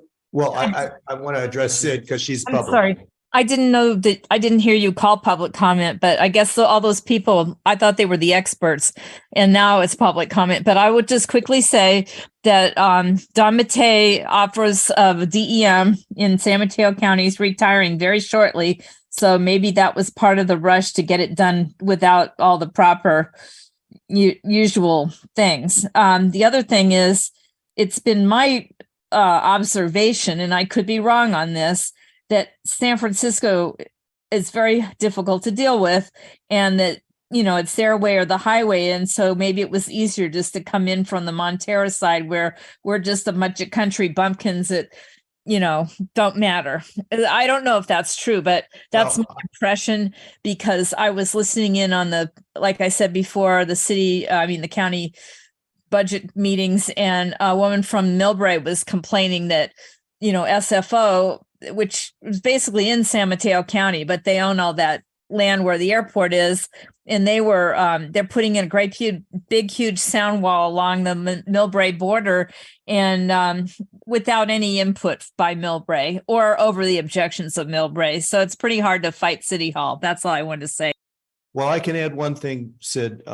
I was told that one of the reasons they had to do this was because SFPUC has another road on the backside of this mountain that they had, for reasons of risk, closed and denied access by the county to it. So they said they had to use this road. Now, I don't know if what Wayne Road.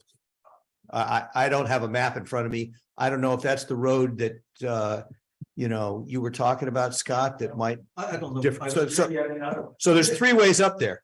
SFPUC, I'm told, denied access because they had problems on their road. And nobody seems to know about the road that you guys just brought up, Carl. And then they did this one. All right. Any other? Bring it up. Scott brought it up. All right. What do you think about that? I mean, that's a pretty nice road up there. I know you're not allowed supposed to go on it, but it's. Okay, never mind. Sorry. This doesn't, once again, I'm upset, okay.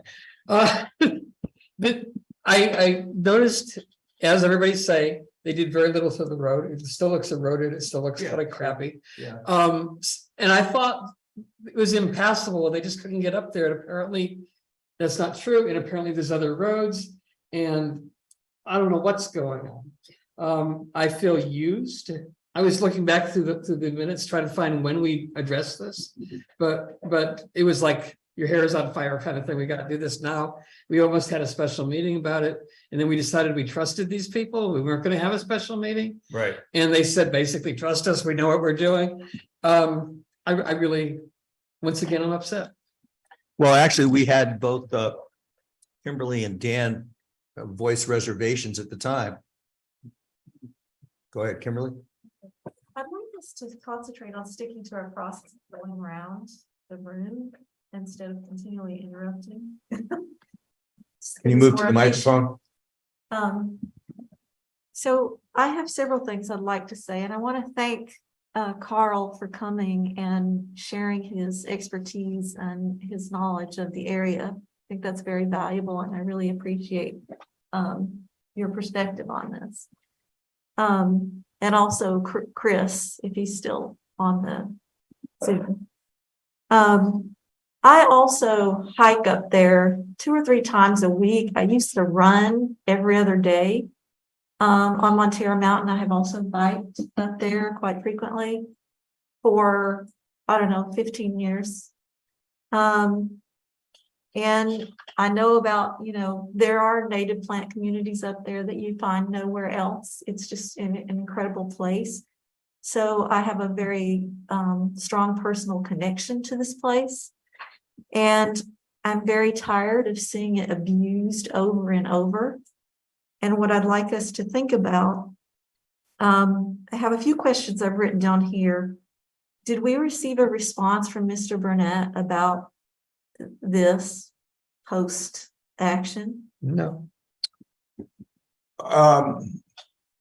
My memory is a little fuzzy, but one of the responses we got when I was asking some follow-up questions was, the project is completed.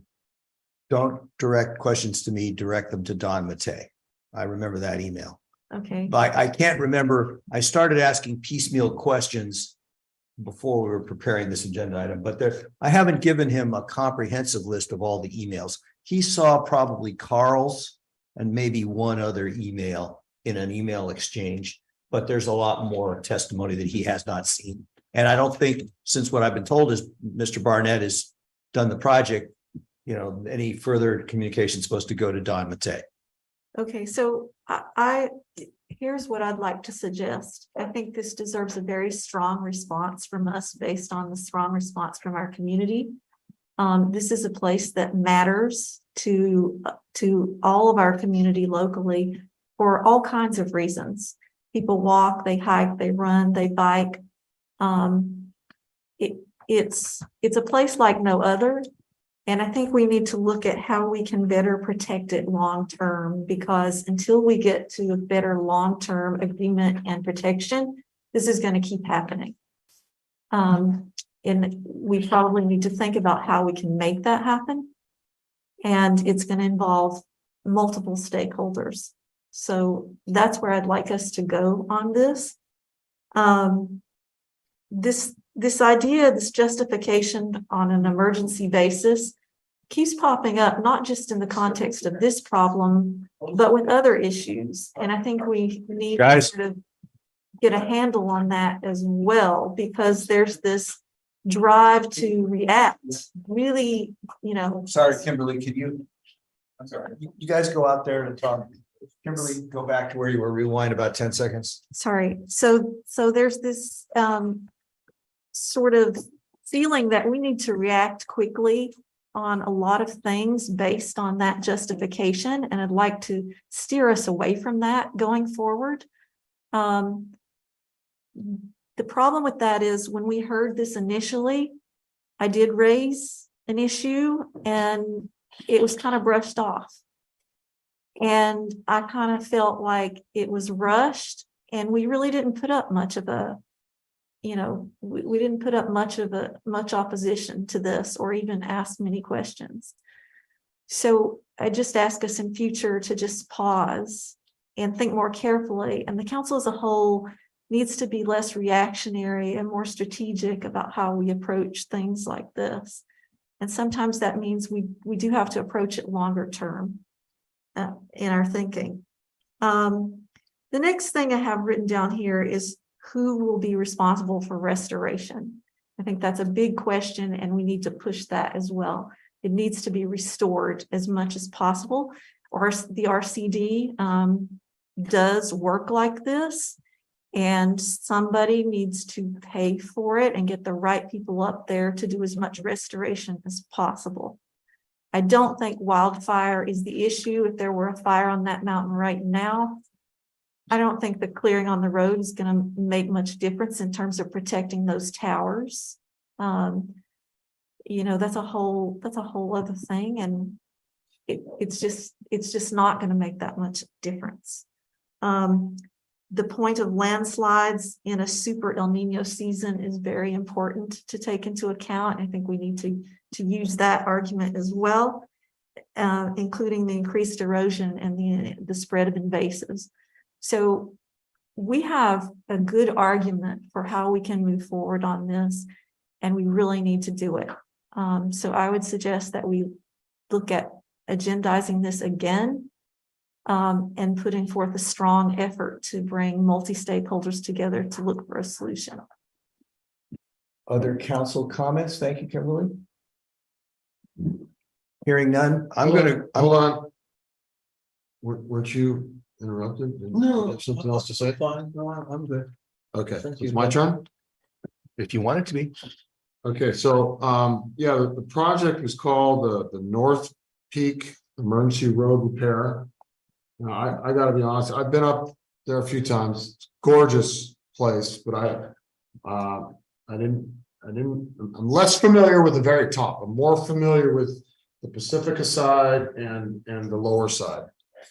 I did have a lot of concerns initially, but because the way it was worded and forget about all CEQA process and I was concerned initially. I reached out to some people. Sorry, Carl, I don't know. I didn't think to call you. But I guess I kind of folded with, the concern. Well, some certain people say, well, no, it's going to be just kind of like a routine work. It sounds like I would have liked to see a plan, a plan with a detail of exactly what are they going to do to the road, with dimensions and everything. I think I asked for that. I believe they attached a plan, whether it was nothing. It was just a drawing without details. You have to have the details to know. Dan, we got multi-page attachments. Well, I never saw them. Okay. So I remember. So my question now is, do we know at what stage of game? Okay, so they say they're done. Barnett, they're finished. That's what they say. And these pictures were up Saturday. Yes. That's these pictures that we saw are a finished product. I have the email. Well, I'm probably just as upset as Claire right now. So clearly it doesn't look finished, not even, I mean, it's a joke. Okay, Hold on, so this guy, Dave Barnett, is not talking to you anymore, he's not communicating, so he's telling. he's the guy that came and presented. I what they're remember, gonna do. but you Right. just said that I got an email saying direct any further questions to Don Matei. Okay, and have we done that yet? Just one basic one, but nothing of the scope of the concerns raised here. I didn't try and plumb all the stuff for an explanation. I figured I'd wait and hear from the community first. No, I want to go up there.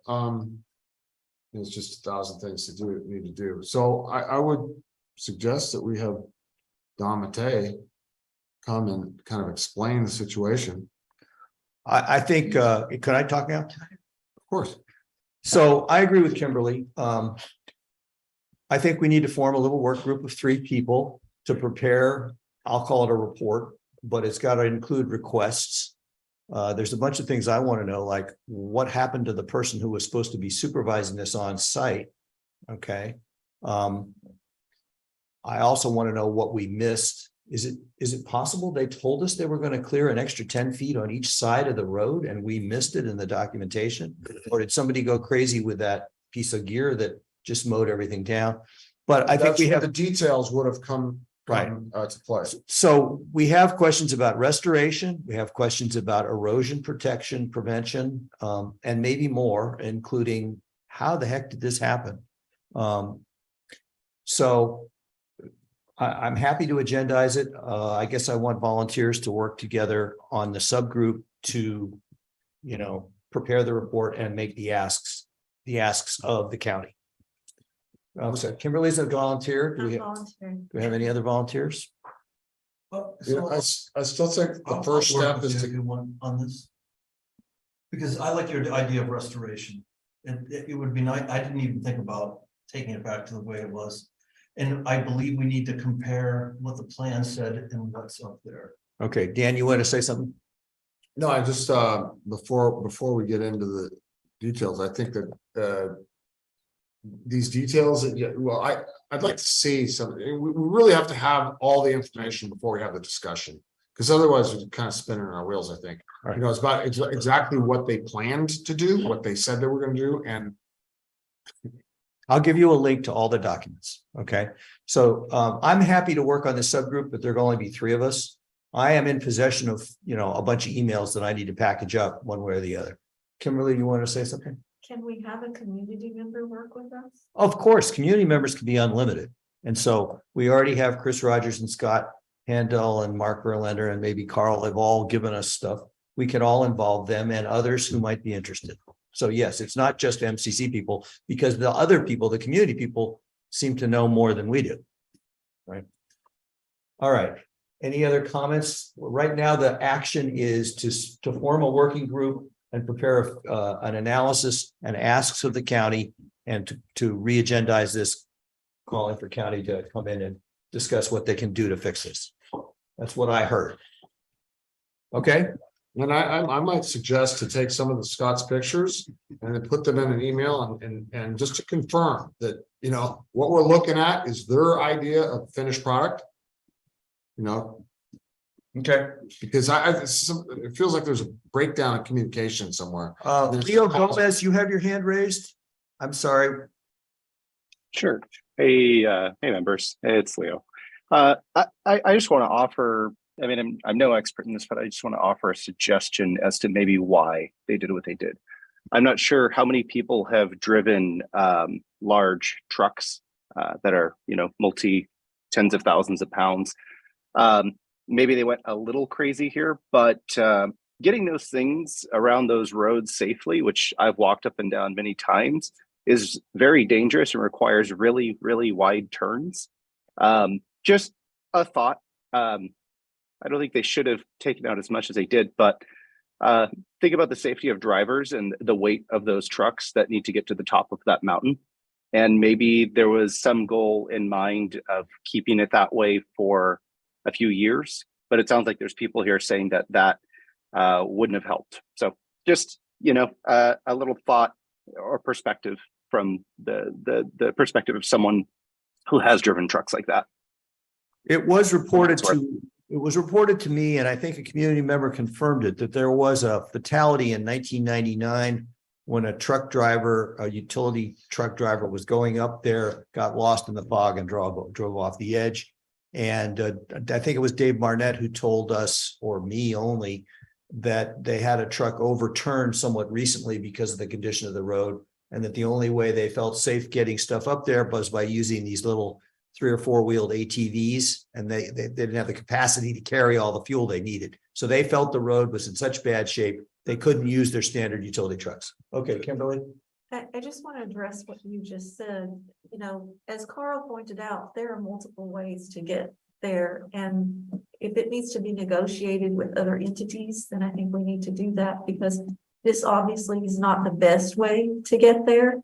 And I think we need to prepare the way for in the future that this is not the road that is used to get to do or to perform regular work.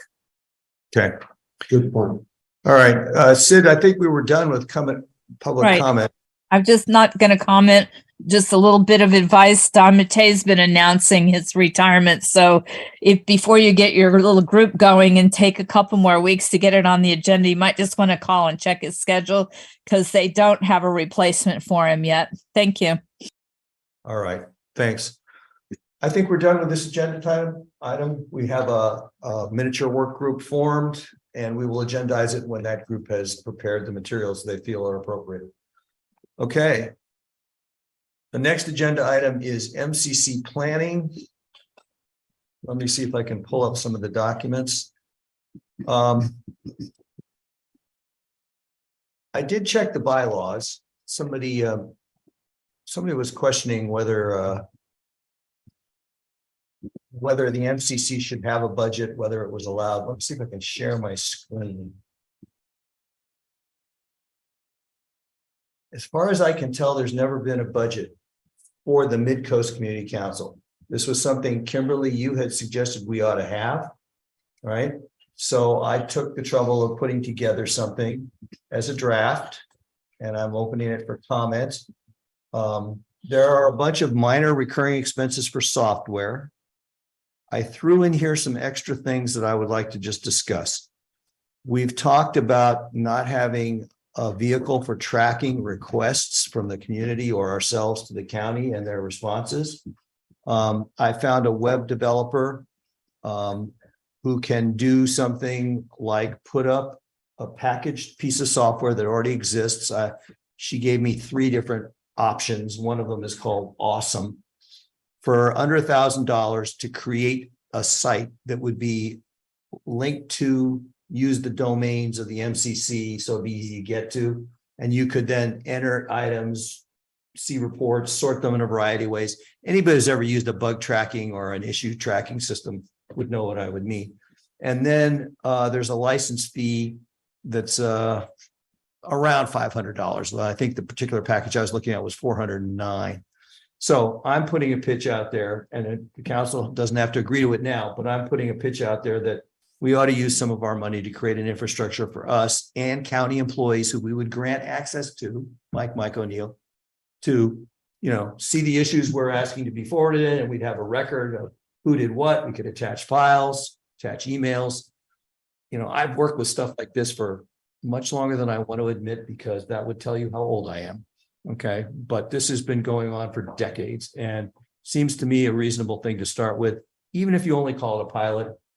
I think it's worth doing. I think it would take off, especially if we could get members of the public involved, right? We could have people we trust post issues.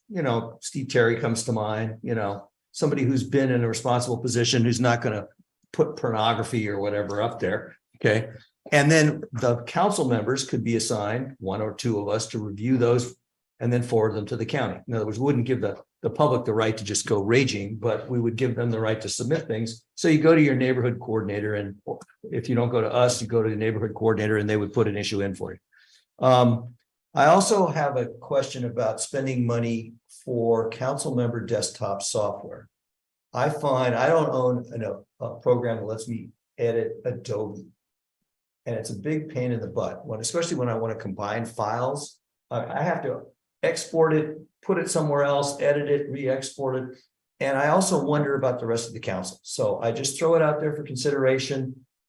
Shouldn't we all have some minimal suite of shared software that we use? Word processing, PowerPoint presentations, a spreadsheet.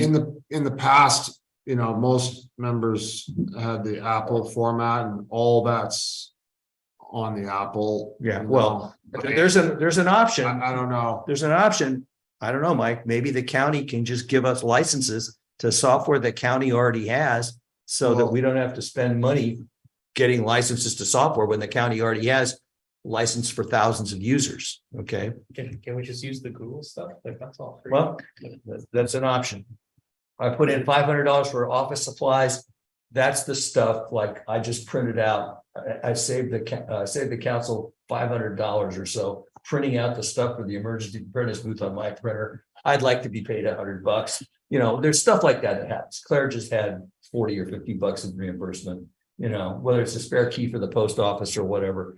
So I put 500 in for that. And then there's my favorite issue, which we've never agreed on, and I'm not suggesting we agree on it now, but I've asked for walkie-talkies for the council for emergency telecommunications.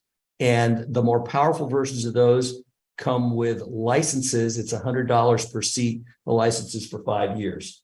Now that's a lot more expensive than the original proposal, which was to get the real miniature ones. But because we have the hills and we're spread out, We're going to have an agenda item come. we're gonna have an agenda. item. But you asked, I said, this is a budget. It's not completely endorsed. Every line item isn't here. Those are the things I thought to put in. So that comes to, for the current year would come to, if we spent it all, $5,295. And then I thought, what about the fact that we don't have any staff helping us out? We have to take our own minutes, do our own research, run our own DJ setup, right? We're doing stuff. City council members are getting paid $200 a meeting. They have a staff to do all this admin stuff for them, take the minutes, update the website.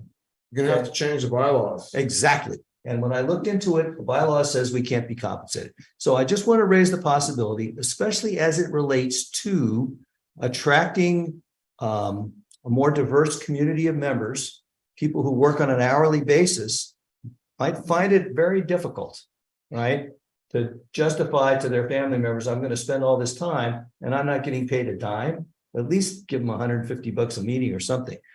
I would go further and say this suggestion, were we to adopt it, I would be willing to say, let's make it effective at the end of my term so that I don't be paid. I don't want to look like I'm out here grubbing for money, but have it start at the conclusion of 2024 and go forward, something like that. And then the last item I put down here, and I don't know how to price it, is to get the administrative support for the routine stuff we have to do that a normal city council or agency like a water and sanitary district doesn't have to do. Get somebody part-time to do this stuff for us. So that was my draft of a budget. I will now turn it over to the council for comment. Do you want to go around the table? Sure. We'll start with Gus since he's right next to me. Okay. First of all, it's good work. It's nice that we actually have something like that to look at.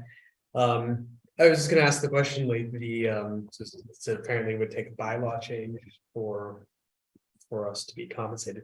Is that also true of our peer organizations? Like, is that true of the Pescadero Council? Is that true of like North Fair Oaks? Like, do we know? I can't answer that question. I will tell you that the compensation in other agencies like SAM and MWSD and GCSD is voted on by the council.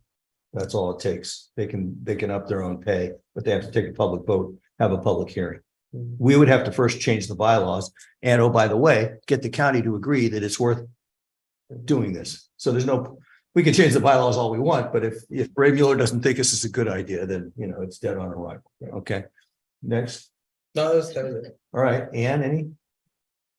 Well, I like the idea of also sharing a lot of the licensing. I think that would be a good idea because I think, didn't we discuss or didn't someone tell us, oh, I'm sorry, isn't the budget $3,000? We get paid $3,000 a year right now. And we have money in the bank. Dan will tell us how much. Gotcha. Because I like the idea of sharing with the county to save some of the On expense. the license costs, right? But I think absolutely that would be very useful to Okay. be on the same page, being able to share. Because obviously, when I was trying to send you something, you were unable to edit, and that doesn't help anybody. Yeah, Anne's referring, Real Anne's, time. yeah, Anne's referring to her trying to send me some materials. We had to try it 4 times before we could break through the technological bottleneck. Claire? First of all, I think what we've traditionally done is approve standing expenditures at the retreat. Did we do that this year? I think we did. I think we did approve the MailChimp, Squarespace, and Zoom. Okay.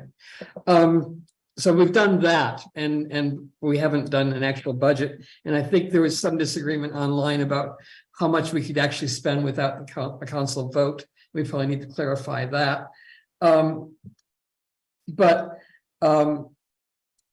Second, what Ann just said, if we did have licenses that we shared with the county for some things, it would simplify our communications with the county. The stuff we get from planning, it comes in different formats. They have different systems that we're not party to. We can't open them. It makes it so much harder to communicate with the county because we don't share any of the same electronic stuff.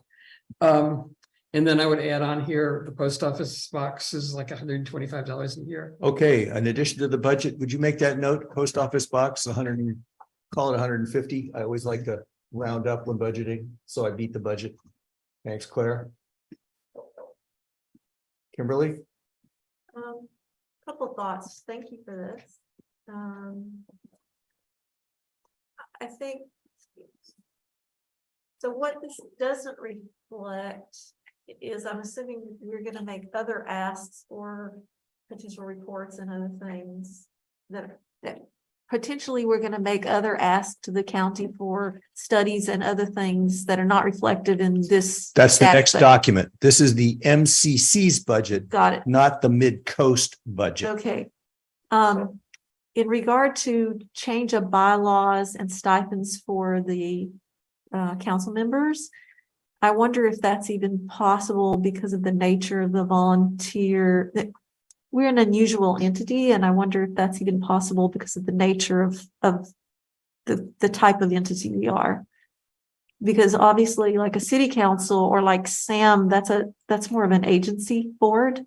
That's a little different than what the MCC is. So I guess we need some research to know that that's actually possible. And then as far as a stipend or covering admin support, I really like that idea. And what you've got up there, I presume, is a salary. But if that's not acceptable, then I think I proposed this before, that perhaps we could have something smaller as a stipend for a student who's interested in government or policy to cover our administrative requirements, for like a year, a stipend for a year's worth of service. It's just an alternative option. And then I think we've had the same allocation of $3,000 for a very long time. I don't think it's unreasonable to ask to increase that, maybe from 3,000 to 5,000. That's still very modest. So those are my thoughts. Thank you.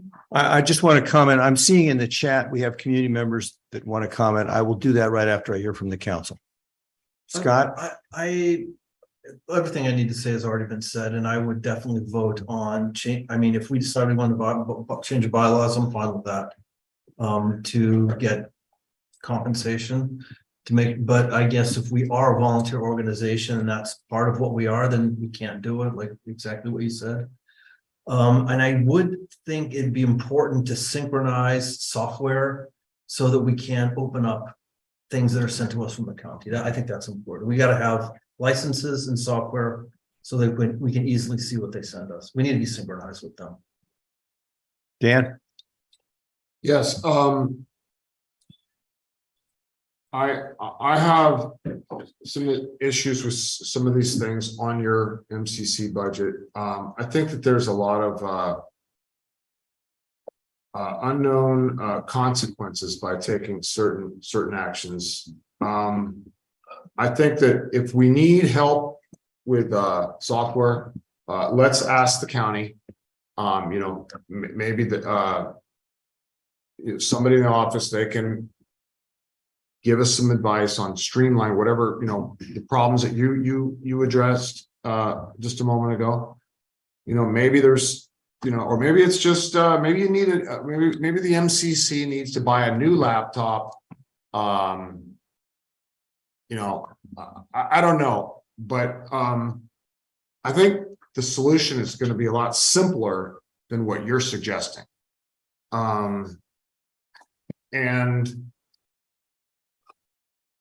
Yeah, I'm not really an advocate for changing the bylaws. It's a long process. Everybody, the community, everybody has to, there's a lot to it. So it's not going to be an easy process. Everybody has a say on it, and everybody will have a say on it. So I think the way it's set up now, we're all volunteers. And obviously, this work is important to us. Otherwise, we would not be volunteering. It's the fact that it's so important to us, it gives us a lot of respect from the community members that appreciate what we're doing for them. Now, this is what's important to you, Greg. But I have a whole list of things that now this is specifically for the budget.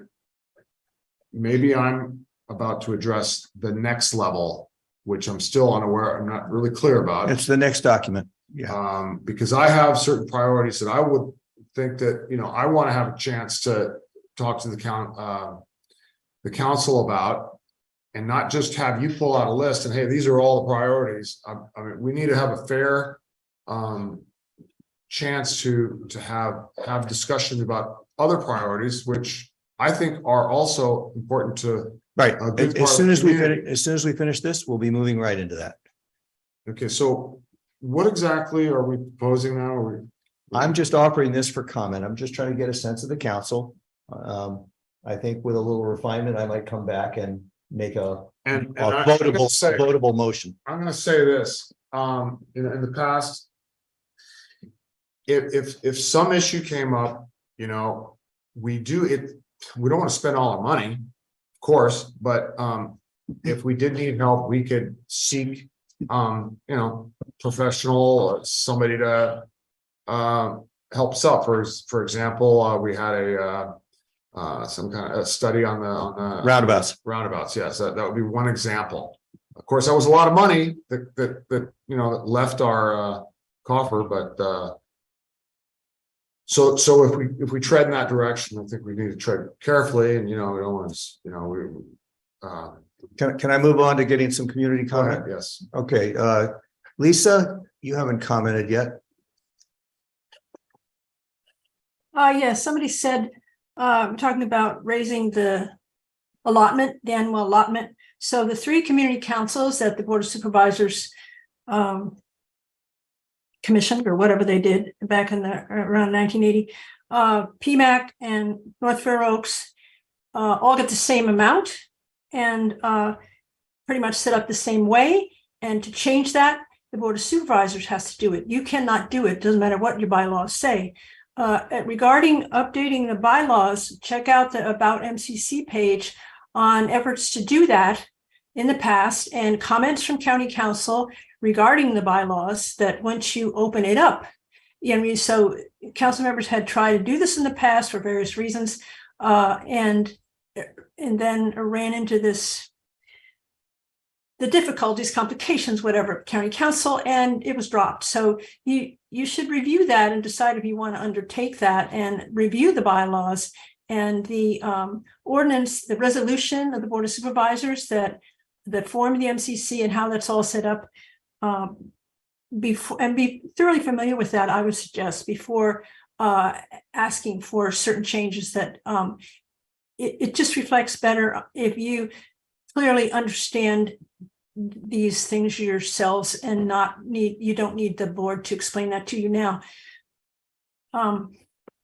As far as the I mean, I it was really handy when the bank balance built up and we had the money to do something that the council felt was very important at that time, and we had the money to do it. 2 years worth, almost 2 years worth of allotment, and there it was, and you have that now, and I think that one might consider, oh, it's this burning hole in our pocket. We could do all these things, but perhaps that's, yeah, I'd give it a second thoughts about that. I understand your need to have understanding communication with the county, and that's worthwhile to make sure that you can smoothly coordinate with whatever they're trying to get, provide you with.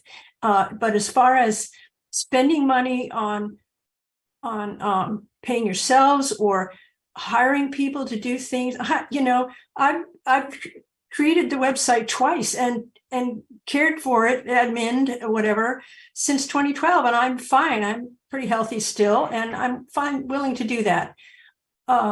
It would be nice if more council members were interested in actually adding content to the website, but it's not crucial. That's all I have for now. Thanks. Thanks, Lisa. Sid?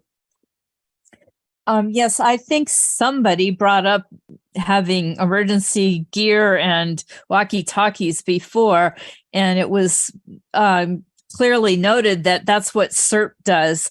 And I am a CERT, but I still didn't buy myself a walkie-talkie. It's not required, but they are not provided just because you're CERT. You have to go through the training. They do give you a vest and a helmet and some other gadgets and a lot of training, but you have to get your own walkie-talkie. And so I think it's better to let the emergency CERT people worry about emergency things in your community if you're not going to take the training. But the other thing on this list that I don't see that I think you might want to put on, and maybe it is on some other list that I didn't look at, is I know you like to attend some of these events and have a little presence there, but doesn't that cost you guys money, or do you get a booth for free? So I don't see that on your line item here. Okay. You need stuff to, like a booth. Like if you have a booth, you attended the emergency services thing in Half Moon Bay. I think last year Michelle went down for. Let me just explain what happened. They provided us with a canopy for free. Okay. I brought my own table. I took some of the MCC folding chairs, and we already have a banner that we paid for a year or two ago that Jill and Michelle worked on. Used some lounge rope. So I don't know that. The council does not own the folding table that I brought, but that's about the only piece that's missing. All right. So basically you only participate in the event if you get a free table or a free booth or a free invitation. You don't, I heard you telling someone you really wish you'd gone to the Gay Pride event because it was more well attended. But that might have cost you a little bit, but I think it's a community thing that's worth, paying a little bit out to have your presence made known. So that's all I'm saying. I don't see it on here as public communication or public participation in events. So thanks. Bye. I got it. Thanks. All right. So we've had a discussion. I think I will talk to people individually about what might make sense to do and then come forward with a votable motion at a future meeting. Okay, but I appreciate everybody's feedback. I'd like to move on to the next document if I can get the right screen up.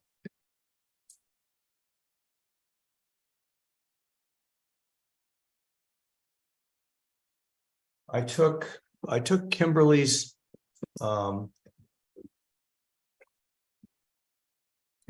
document where she had cleaned up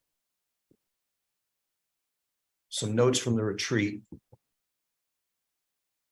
And can you see that now? Make it larger. I'm gonna try as soon as I get past all these. Darn it.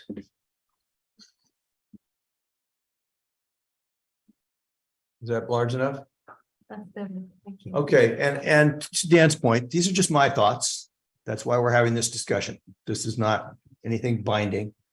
But I tried to take the categories that Kimberly had and suggest what we might do. So in regarding CRISP, I thought we could write a letter requesting that the MCC be involved in writing the request for proposal for the consulting firm they're going to hire to do the $200,000 of work. We should have a say in authoring the RFP. We should have a say in selecting the vendor, and we should have an ongoing seat at the table as the study goes on, rather than hear about it when they're done. Okay, and this is building upon the perception that nobody asked us for any input when they put the Measure K budgets on the table in March. Nobody asked us for the current budget, and we're hearing now we can't even be told what it is they're giving us. So I would like to formalize our involvement in CRISP with a letter. That's one suggestion. The next thing I had any thoughts on was, what do we do about some of these topics, CRISP issues that rise to the top? With stormwater, I think we write a report with recommendations. You know that I've been working on that with some community members. I don't think that's controversial.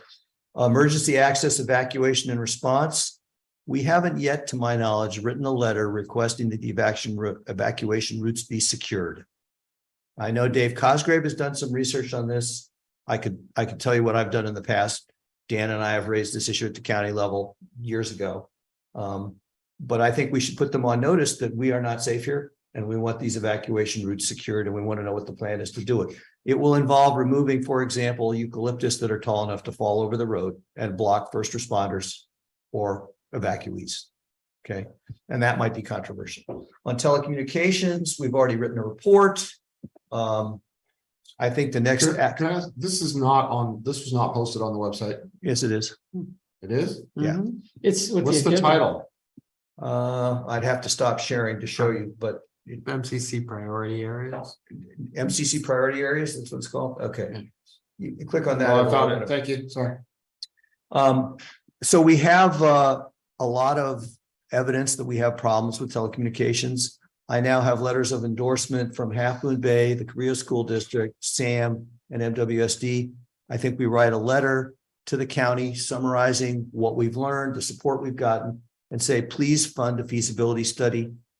It's probably going to cost a little under $100,000 to do it. Half Moon Bay and us would both be involved, but we would like the county to fund it. And the way I propose to fund it is with a loan, because this telecommunications entity, this coastside fiber network, would eventually earn a profit, so should be able to pay it back. And I hope that would make it easier to get the money by saying, create an entity, loan it the money to get started, and then if it succeeds, you'll get it back. On the sewer system, I think I added this, Kimberly. I don't know if you had sewer system on this list. No, you added it. That's Right. fine. There's a lot of stuff going on there. You just heard the tip of the iceberg. But the stormwater problems we have, especially in Half Moon Bay, are the major problem at the sand plant and caused a lot of the damage this last storm. So there's a bunch of stuff that needs to be written up and discussed there. On transportation and mobility, I don't have a lot to say. There are several of you working on transportation and mobility. I would trust you guys would define what you think the deliverables are. I merely noted that the Highway 1 planning for sea level rise and Surfers Beach overlaps some of the things that Kimberly had written down under shoreline. Raison. We want to. Raison. Yeah. Yeah, I've been on for some time, so I've just been listening. Okay. Did you want to make a comment, or are you just going to drink it in? Well, I mean, I think unfortunately, some of the perceptions of what's happening at the county are just plainly not accurate. But what I would rather do is wait until you're done. I mean, for instance, evacuation route proposal, with respect to the evacuation issue, the county is going out for, the county actually is securing, doing an evacuation study right now. It was just reported at the county budget session that request for consultant is out. And so we expect that evacuation study to be taking place in the very short term. I mean, there's a lot of statements that have been made that I've heard that I can go through with everyone at a later time. I'm not going to try to go back and go through them, but regardless, I'm happy. I'm glad that you're making progress on the list out of the retreat. And I really do hope that you all will take, because the one thing that also was made clear to me in the retreat was that there were a lot of ideas that there was some consensus around, but I really am going to ask you all to take votes on which items you want the county to proceed on, so we know that is the will of the full council. Yeah, Ray, one thing you missed at the very beginning of the meeting was we asked for if we could get the county to come and summarize what's in the budget that you're doing for us so we know what's going on. Yeah. So, very respectfully, the county, the whole county budget's what we're doing for you. Like, I don't know, how would you want us to split that up? Like, do you want me to come and today we had a discussion with Louise Rogers about the fact that we need to do a feasibility study and look at how we're going to be approaching healthcare on the coast and the mid-coast and try to bring urgent care and emergent care to the mid-coast, and how we're going to be doing, bringing in the different insurers. Like, the sheriff, I asked her questions about, the license plate readers, because some people made requests for license plate readers and people were confused that there would be none for the mid coast and the coast. And she clarified to me that we didn't need to make the Measure K request because she had already ordered 7 for the coast and mid coast. Like, we can go through all those things, certainly. But the other thing to remember too is that a lot of the budget isn't a capital improvement plan. Like, so there's money set aside to run all of the departments, then we go through and fill that out later with our project work. So, I'm happy to do that with everyone. But the project, if you were to look at the budget, there are some things listed, but it's not a line by line of what gets spent in each department in each area of the county. May I? Yeah, Kimberly has a question. Supervisor Mueller, I think part of the thing here is that over time, the council has received a lot of requests and complaints that, there's a perception that they don't really understand how money is spent as it relates to the coast side. And so, maybe what we need to do is look at how we can better communicate how dollars are spent that help the coast side annually. Because I don't think that happens very well right now, and that would go a long way towards addressing some of this concern. I'm happy to do that. Like, I'm happy to sit down with the county finance folks and see, basically what I can do. I think what's really probably more useful is to go through, as I just was doing, go through each county department of all of the 20 plus departments and talk about the money that the projects and money that they're putting forward toward the mid coast and the coast. And so, we can go ahead and get that summarized. We asked a lot of questions about that during the budget, both offline and offline, and we can go ahead and work on getting a report out to you all on what that looks like. But there was, that was certainly the discussion with the Department of Public Works, Parks, all of them.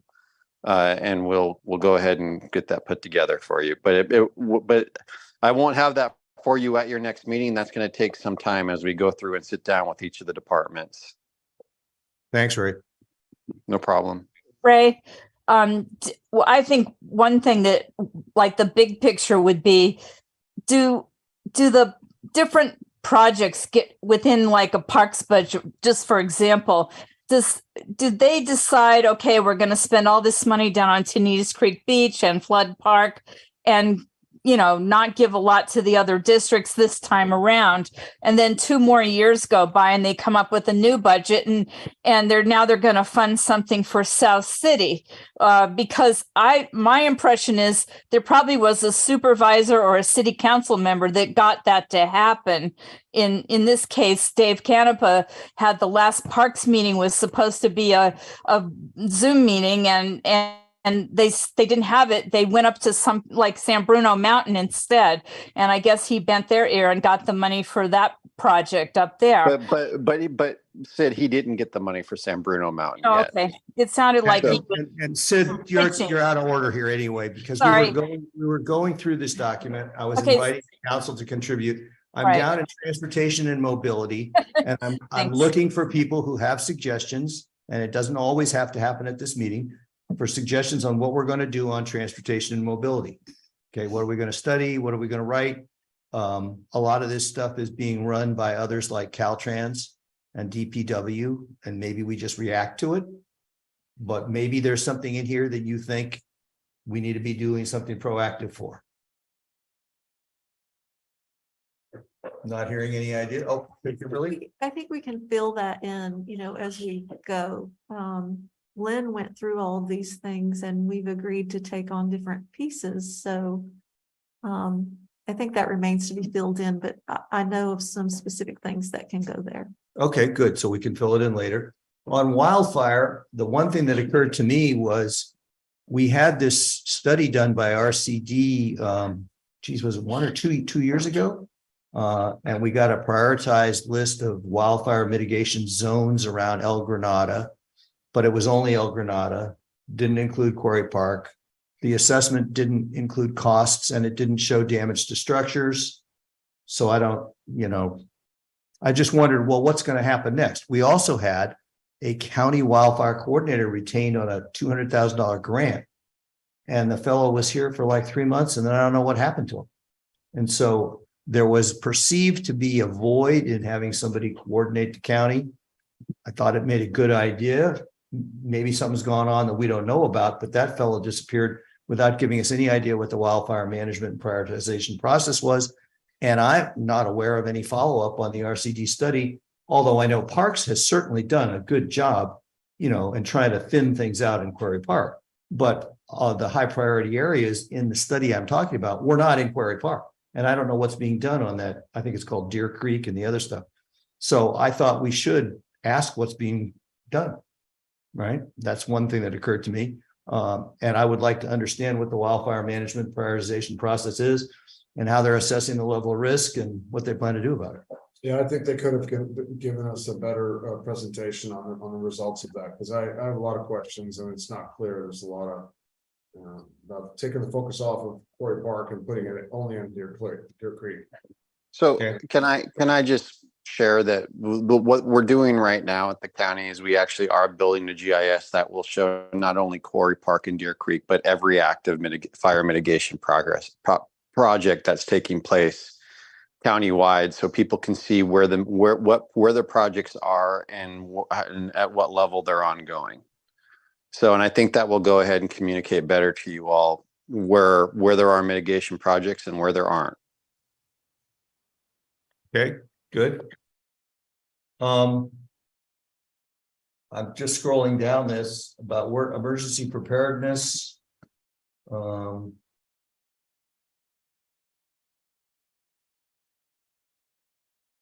I'm just gonna say, for a priority for me is, like Sid has brought up many times, is that there is no evacuation center really for the Midcoast, and so I would love to address that. Okay. The next topic, shoreline, harbor, sea level rise, resiliency. Again, in particular, Surfers Beach, this overlaps transportation. The way I remember the last meeting was there was the Coastal Commission, DPW, GCSD, Half Moon Bay, Caltrans, and am I leaving somebody out? All involved, and we have a near-term problem. Harbor. The harbor and the harbor. So I this is not my area of focus, but I would like to understand who's doing what there. It would seem to me the county could take the lead and try to make something happen, but I don't know who is that person to address it to. So those are things I'll help fill in. what? Those are things that I will help fill in. Okay, when we present. Kimberly will fill it in. All right. On the telecommunications or communications thing, we've talked about this before. We're going to ask for a feasibility study on forming a community fiber network, and I'm going to suggest that we loan it to a new entity which would be chartered and eventually hopefully would turn into a profitable entity and pay it back. Half Moon Bay is working with us on this. And I'm proposing that we'll update the report we have, show the community support we have and pass it on. The question is, who at the county would we pass it on to? I assume we give it to Ray, but I don't know if we want to go give it to other people too. I'll let Ray and Mike weigh in on who that would go to. And then there was some issues on development projects on the coast. And I know that Cypress Point is a big issue. So I thought we had already agreed somebody was going to look into assessing that. There are issues with the sewer capacity, the stormwater drainage, firefighting, water storage, hydrant pressure, parking, and traffic solutions. And earthquake zone. And earthquake zone. Okay, Claire. I didn't make this announcement earlier, but now is a good time that the CDRC will be considering Cypress Point at its next meeting on the 13th of July in Ray's office in the afternoon. But everybody is welcome. That's the meeting. Oh. This 13th of July. And What time? Where? 12:30 in Ray's office. They reserved it from 12 to 6. The time. The meeting's scheduled for 12:30, so yeah. And it's the first item on the agenda. Okay. Okay, 12:30, 6 p.m. I'm sorry, what was the date again? July 13th. I mean, 7th, this is 13th. Okay, we also have down here Moss Beach Fire Station, lighting policies, International Dark Skies Initiative.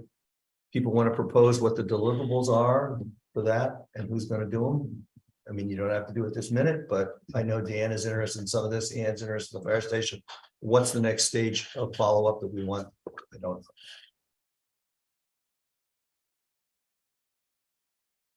I think if we can get back, maybe a letter. Okay, a letter some point. on the fire station. Yeah, and I think just more information. I need to get more information from them. Okay. Yeah, I think a small group strategize first on Yeah. the action and not just, shoot. Right. So Ann will form a little group and you'll let me know who you want to address that. On the lighting policies, Dan, I know we have a meeting coming up on the 12th to cover that. I don't know what the next step is going to be after the educational session. We just talked about the Montera Mountain issues. We have a work group. We're going to work on that. And then we had questions about MCC development and effectiveness.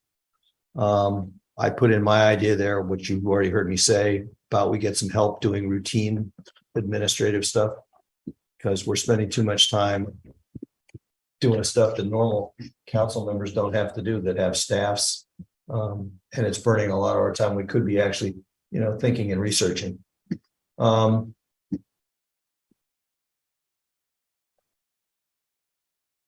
We've covered the other things that are down here. I don't want to repeat them, but I offered this to the council as a way of trying to structure some follow-up and assignments.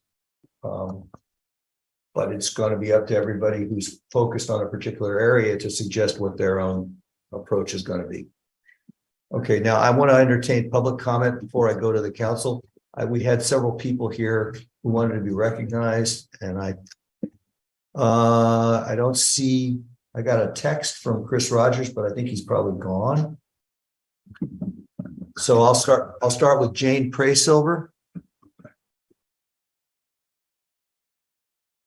Hi, I can't get the camera to come on, so I'll just talk. I don't know a lot about meetings, but I'm assuming that these projects will then come for citizens to review them and have input on them. Is that correct? Yes, it'll go Yes. through the normal process. Okay, so for instance, the project on Deer Creek, I'm interested in because that property is up above GG. It belongs after you get to past the farms. The GGNRA owns that property. There is no visibility on what's going on up there.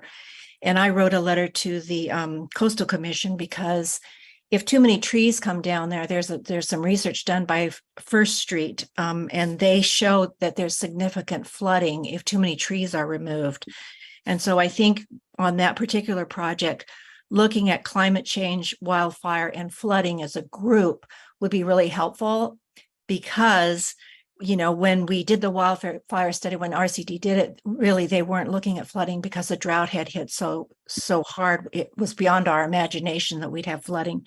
So I really would encourage you to have these open discussions, because it's very important for all of us, especially if people in Lower El Granada are going to have flooding like Santa Maria has. Thank you. Right, Jane. Yeah, I've heard from other people that before the eucalyptus grew there was much more flow of water. Other people, I don't see any other hands raised. So I have a question. Question from Kimberly. Thank you for putting that into the spreadsheet, and maybe you could give us all a link to the Google Doc so we can input our ideas into the action items column.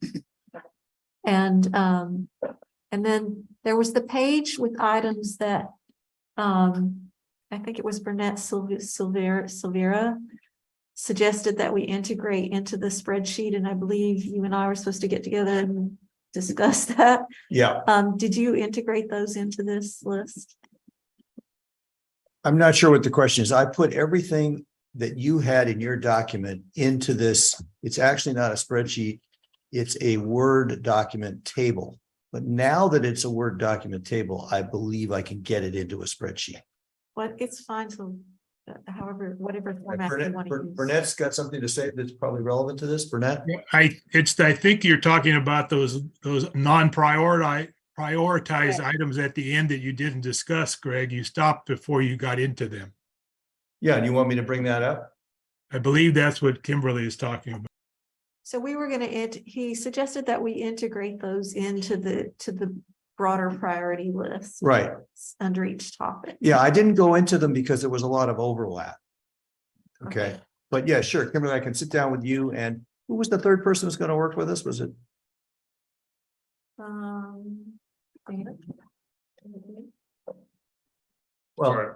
Well, at least you and I can start off with. I was just writing a note. I'm sorry. That's okay.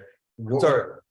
What was the question? He was asking who was the group that was going to work with him on this, and I thought it was you and I, On what topic? the priority list. On reformatting the priority list, making sure it was tidy, well. It sounds like Ray Mueller's gonna help you really thin it out, maybe. Am I wrong? Yeah, yeah, maybe if Am I things are wrong? already being addressed. Yeah. Mike I has mean, questions. I'd like to get it thinned down so that we can kind of work on it and it doesn't grow again. I think what Ray asked for is that you go through your list, and I guess whether you want to do it item by item or the whole list, is that there be a council vote. So we know that at least 4 of you want this priority. Yeah, we will do that. Right, and so I don't know whether you want to, it's up to you if you want to go line by line, or if you want to list them, by order of importance, or we'll just approve the whole thing. In regards to your input, I think it'd be good if each of you just send the input to me, because you all have my email address, I think, at this point. You lost me. It was directed towards the council itself, not externally. Oh, okay, I misunderstood you, sorry. And yes, I'd be willing to. Okay, I don't hear any more. Did you hear that, Greg? What? So I will be, willing to help. Okay, On this. Dan, Kimberly, and I. I think it's time for the next agenda item. So actually, before we move on, I think what Mike was saying, were you expecting us to do that tonight or? Oh, no, whatever you.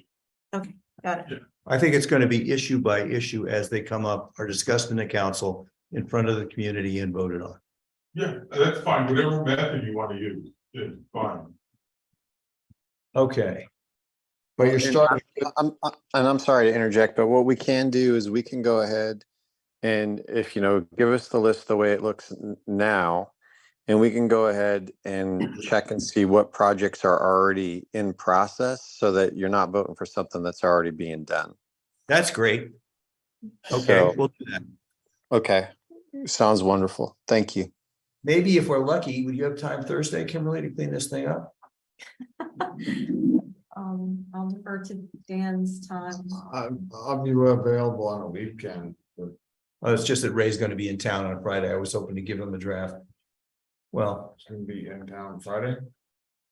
he's I gonna have be, time on, sometime on Thursday, but not. all right, let's get together. We'll work out whether it's possible to do it, but I think that's reasonable for him to see the list he can react to. He already seems to know a lot of stuff we don't know about, so he could probably knock it off.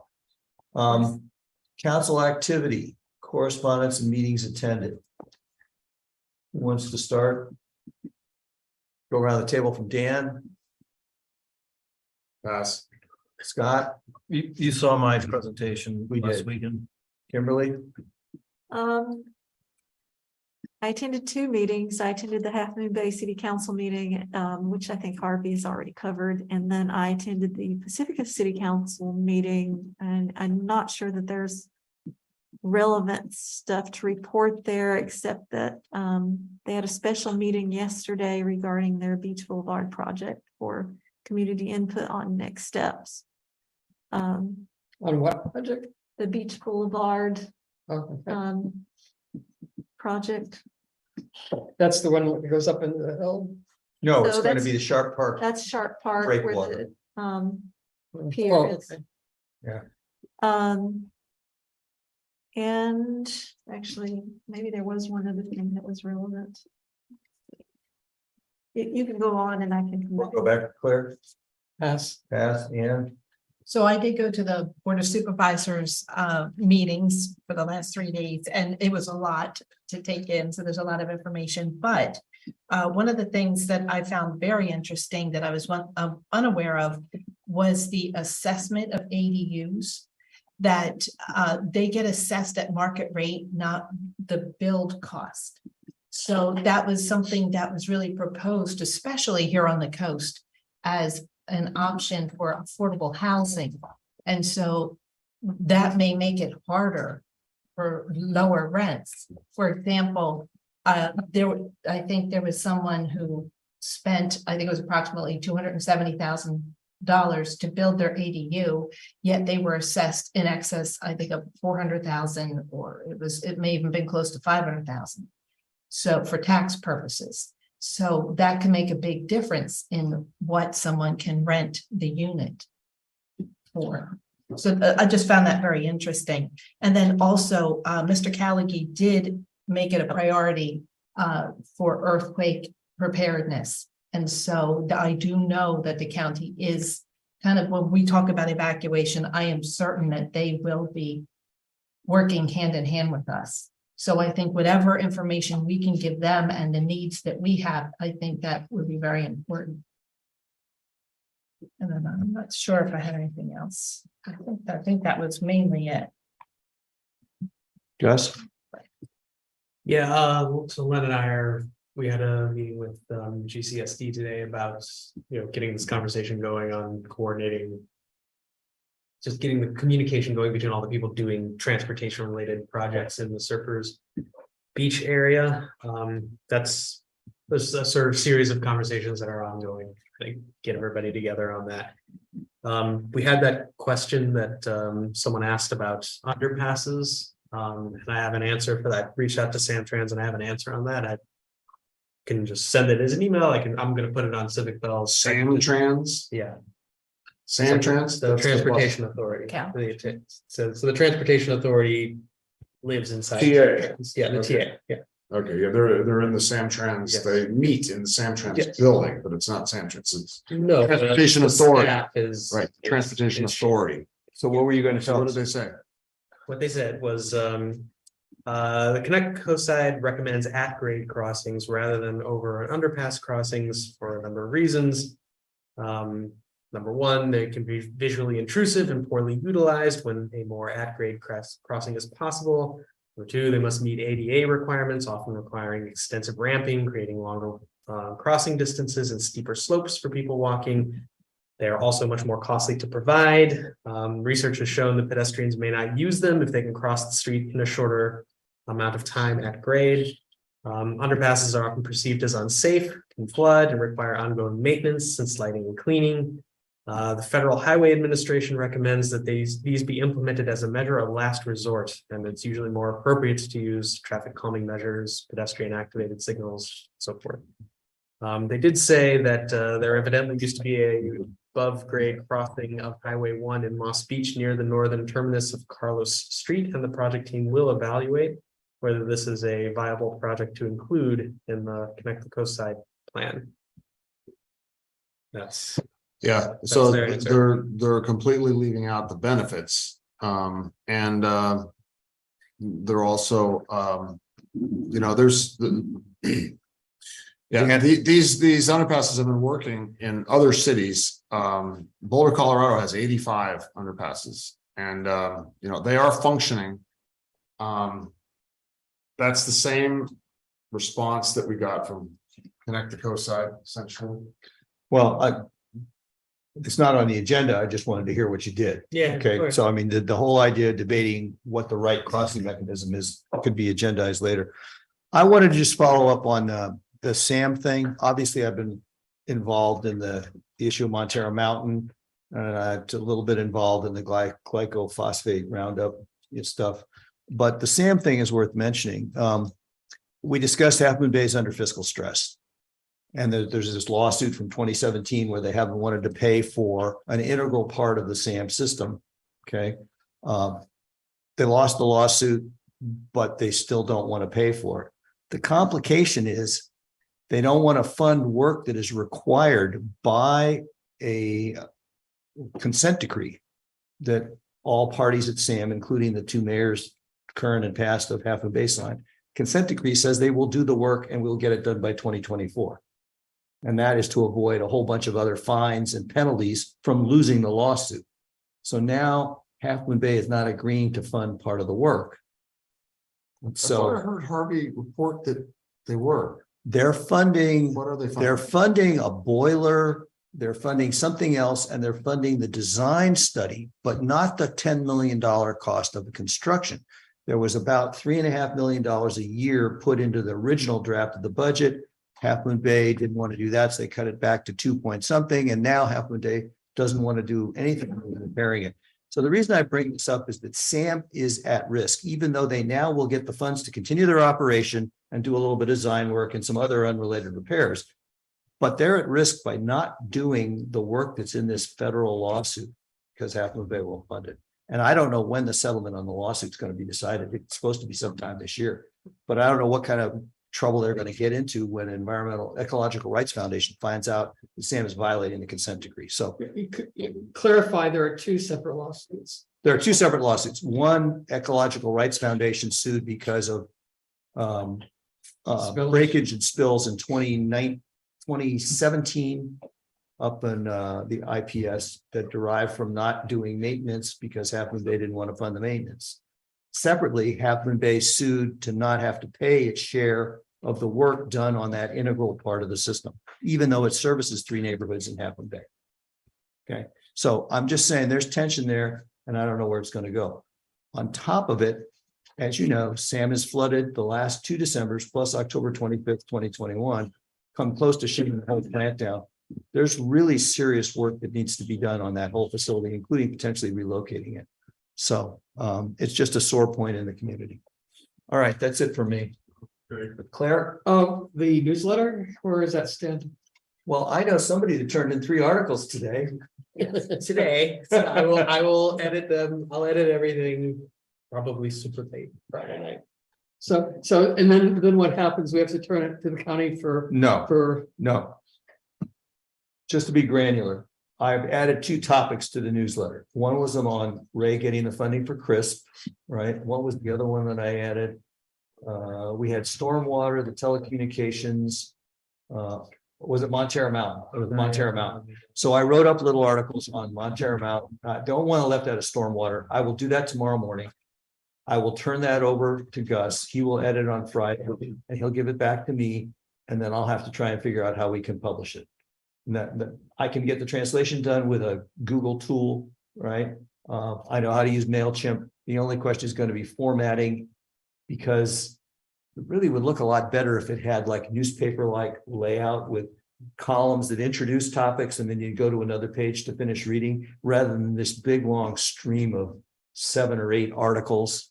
You with me? So I'll talk to Gus about what kind of formatting options, and we'll see. I'm not an expert in MailChimp, but we'll see what I can come up with. All right. But it's happening. It's That's all I happening. need It's to know. happening. Yes, you goaded us into doing the newsletter. I think it will be chock full of news for the 450 people that, haven't seen anything from us in a while. Mike. Hi, sorry, last minute item. Ray just texted me and was wondering if you would consider doing a special meeting on July 18th, 19th, or 20th. And the reason is they're bringing a new tenant ordinance to the county, and the supervisors are bringing it for the first reading on July 25th.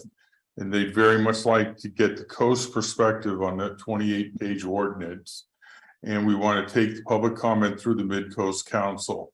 So if you guys could schedule a meeting for any of those dates, 18th, 19th, or 20th, then we'll be able to have it. Otherwise, we'll just have to have a town hall meeting at our office. That looks down like a there. great segue to move into the next agenda topic, future agendas.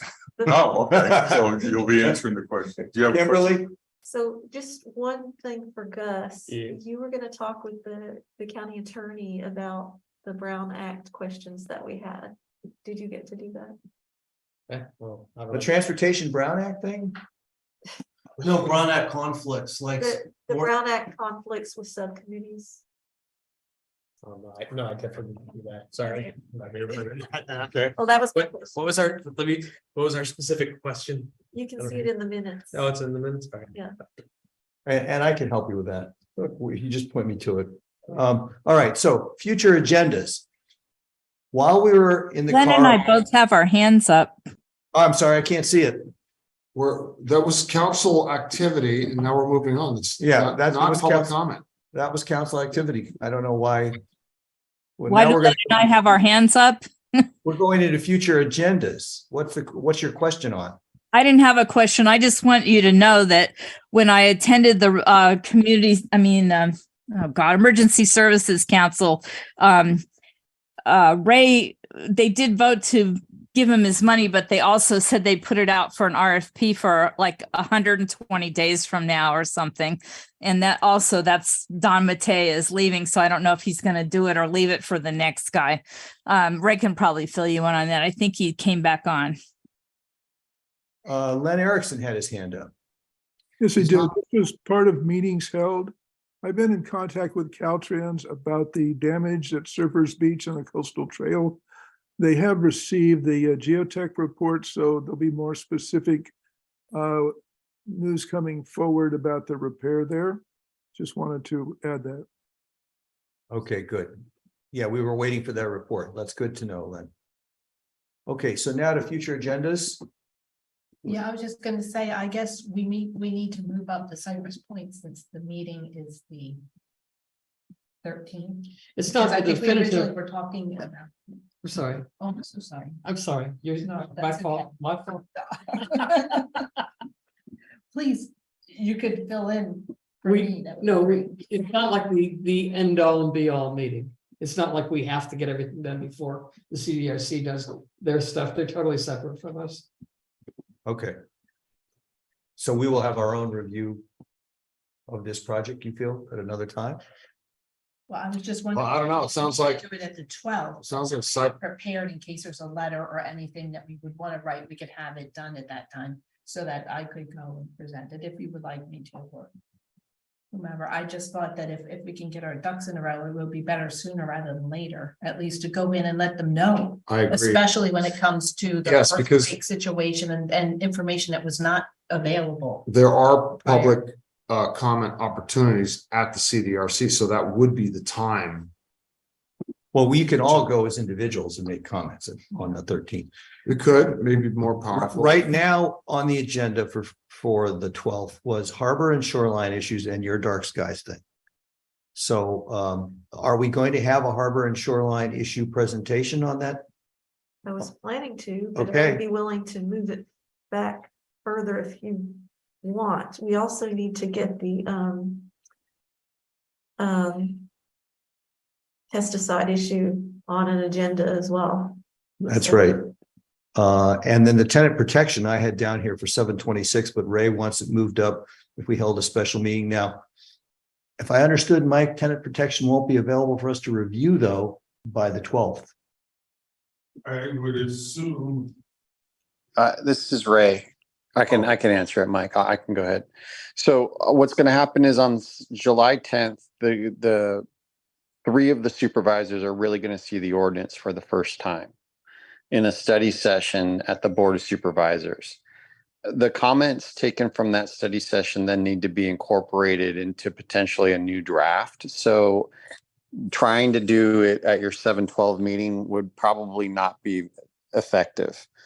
And so that's why the following week would make much more sense, because it would give county council and the supervisors who are proposing it a chance to go ahead and get the next draft in line. We'll get that to you all in advance, but this is not a simple ordinance. It's right now, it's over 20 pages. I think it's close to 28 pages long. And it's something that I specifically asked when I learned about it, that it go to the coast so that there can be coast, comment from the mid-coast and the unincorporated areas. Because an ordinance like this may have a different effect on the coast than it would in other areas, unincorporated areas of the county. And so they've agreed to that, that they will do that, but they're sort of pushing me now because they want this to get heard in a first reading by July 20th. They want to try to have their first reading of the ordinance July 25th. And so I'm coming humbly and asking, because I really want them to get into the practice of, when the ordinances like this come, to bringing them to the Midcoast Council and having comment taken through the Midcoast Council officially. Okay, thanks, Ray. Well, I've got a question. Guys raised his hand. Hey, Ray, would you mind just really quickly speaking a little bit to what specific problem is that ordinance trying to solve? The thing about the Brown Act is that I'm not one of the drafters of the proposal. And so I have a very limited understanding of what's in it. And so what I would, I think at a high level, it's trying to address evictions. But the way that it does so, people will have different opinions on. So there's I know that it talks about who will enjoy just cause eviction protections. I know there's sections that talk about how much money will need to be provided to a tenant should they not be offered a new lease from moving expenses, etc. There's provisions, I believe, that touch upon whom you can deny a leasing a person leasing a home to, and some of these go beyond California state law and have been implemented, and some of the provisions I believe have been implemented in Los Angeles County and in San Francisco. So, but I have not seen the exact details of those. All of those things I've just been given some insight to, but because I'm not one of the proposers and it hasn't come forward yet, I just haven't seen it. And so study session, I'll see it in advance of the study session when that agenda comes out. And then I really want to get it in front of all of you and my constituents in the unincorporated county. It's kind of an odd thing that I have the largest area of the unincorporated county, and this ordinance will be put into effect in the unincorporated county. And so I really want to get it in front of my constituents. It's not going to apply to cities and towns? No, it won't, because the county can only regulate unincorporated areas. Well, thanks for bringing it to our attention. I did. What is this? What do I call this thing? Tenant protection. It's just called tenant protection. Tenant protection ordinance. Well, so here's a proposal for the council. Can I ask a question? Real quick? Yeah, question. Yeah, I just wanted to see if, Ray, could you please speak just briefly? It sounds like somebody is fast tracking this issue in a way that it won't accommodate our normal meeting schedule. So Can you speak a little on that? As why Yeah, is so it being fast tracked? the reason the drafters of the proposal really want it to be heard before the Board of Supervisors leaves for its 6-week recess. And so that the 6-week recess begins after a meeting in early August. And so July 25th would be the first reading, and then the second reading would be that last meeting before the recess. And so they're pushing that schedule. You know, I candidly, I have tried to move that, but Okay, thank you. but the president of the board and the supervisors who are bringing it would like to stick to this schedule. So Thank you. Thanks, Rick. So I'm going to make a proposal, Kimberly. Supervisor Mueller, is there anything in this ordinance that talks about development that's related to development, or is this existing tenant housing? my understanding is it's all related to existing tenant rights. And so there may be, you know, and so it may be that you all see this ordinance and you think it's great. It may be that you see this ordinance and you think some parts are great and some parts are not. I don't want to shade the ordinance in any direction until I actually have had a chance to go through it. But because it only affects the unincorporated area, boy, we have to get it in front of an unincorporated Okay. residents. And what was the date that it will be released for review? So the first study session right now tentatively is set for July 10th. There'll be a special meeting that the study session will take place in. And then what would then happen next would be our meeting, assuming that you guys are willing to, or I should say the Midcoast Council meeting, assuming that you're willing to schedule that. And I've talked with County Council. They will come out and make the presentation to you. And we'll make sure it's advertised so residents come. And then what will happen after that then is that the comments would be collected from that and brought forward to the Board of Supervisors for the July 25th meeting, where assumably the proposals of the ordinance would then make a motion for its first reading, should everything go to plan. Thank you. So I was about to make a suggestion. I don't see dropping the harbor and shoreline issues or dark skies on the 12th of July because this issue won't be available to review.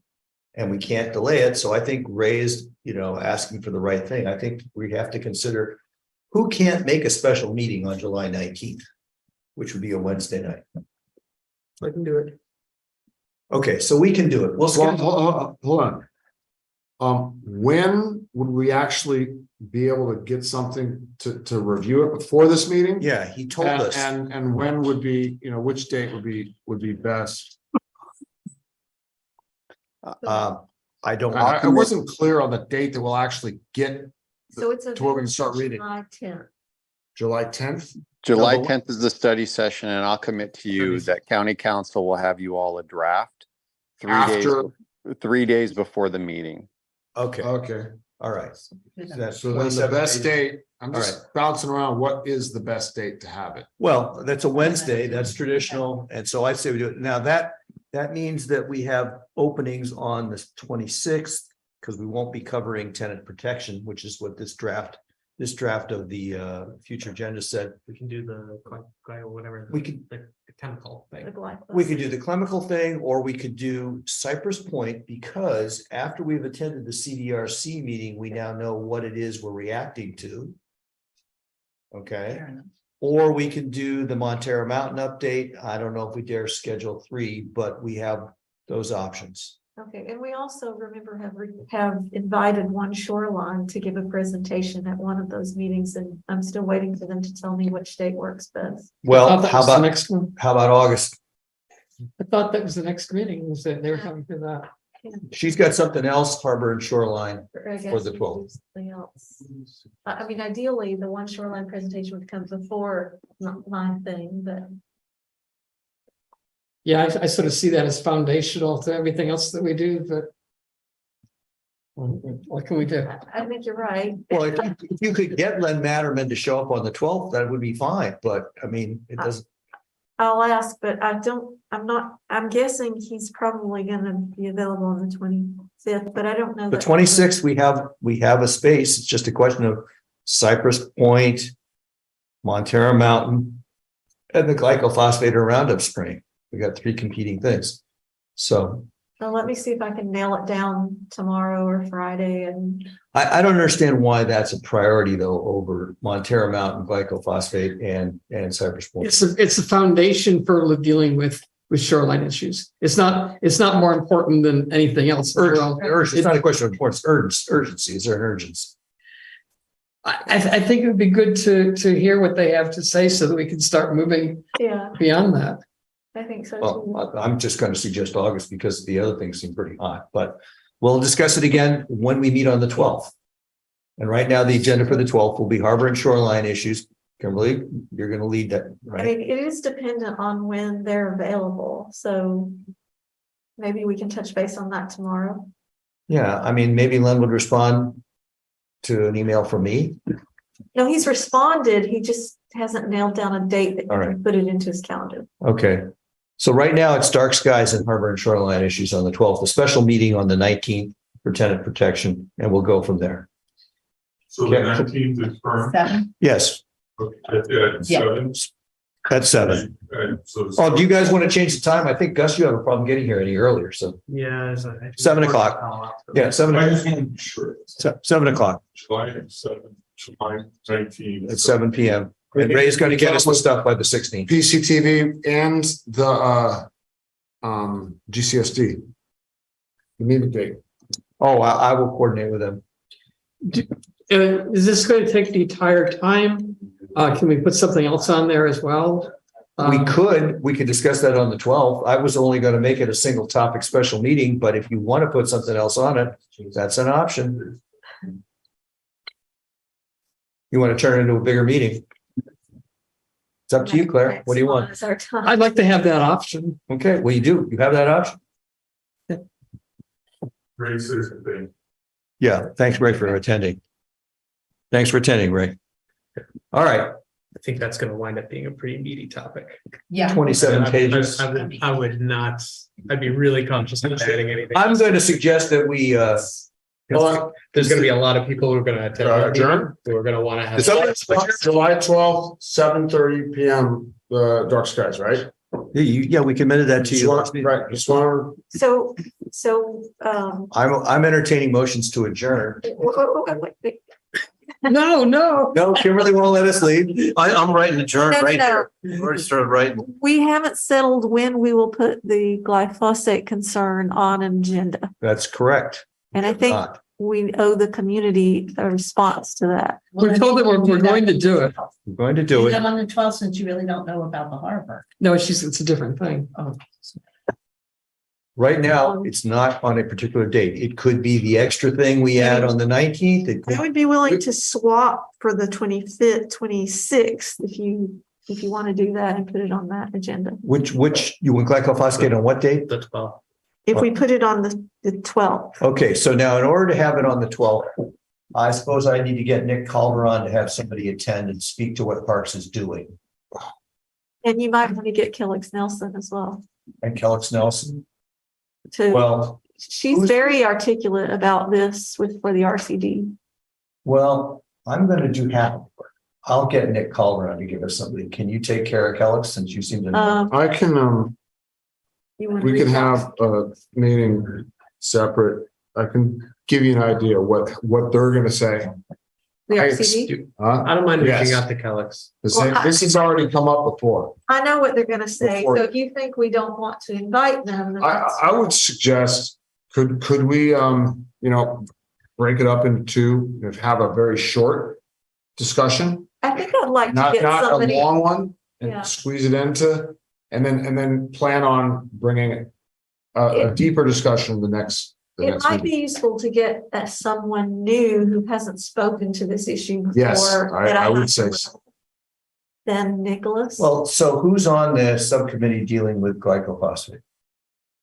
Planning this agenda item. I guess I'm gonna be on it. Kimberly's on it. Who else is on it? I'll be on it. And Gus is on it. All right, you guys decide and let us know. So can I add something real quick? So you're talking about government agencies applying this chemical, right? Well, Indirectly. Okay, yeah. because there's Roundup Ready products that are sold as seeds everywhere. And so the ag industry does as We're much. talking about here in this area. We have agriculture. I Yeah, don't, but there's no GMO products. There's no Roundup Ready seeds growing in this area. are there? No. No, I think, Scott, what we're talking about is policy that regulates or directs how county parks Okay. and other agencies use glyphosate or other pesticides in our community. So it's that. I think the proper term. is Sid Young has, herbicide. Sid Young has a comment here. Correct, you're Can, correct. can we just interrupt this? I thought we Real were. quick, I was just going to say, how about if you get somebody from the Office of Sustainability or from County Health to address it? That might be less, digging their heels because it's easier and cheaper, like county parks might say. That's a thought. Or the UC Davis Extension. That too. Those are dudes that develop the Roundup Ready products. All right, I don't see any other hands. Move to adjourn. Do we have a second? Right there. Second. All right, I believe we're adjourned without necessarily a roll call vote because we're all here in person. I'm gonna say So, 7-0. We're out no here. objection. Great. Go team. So, Dave, do you want to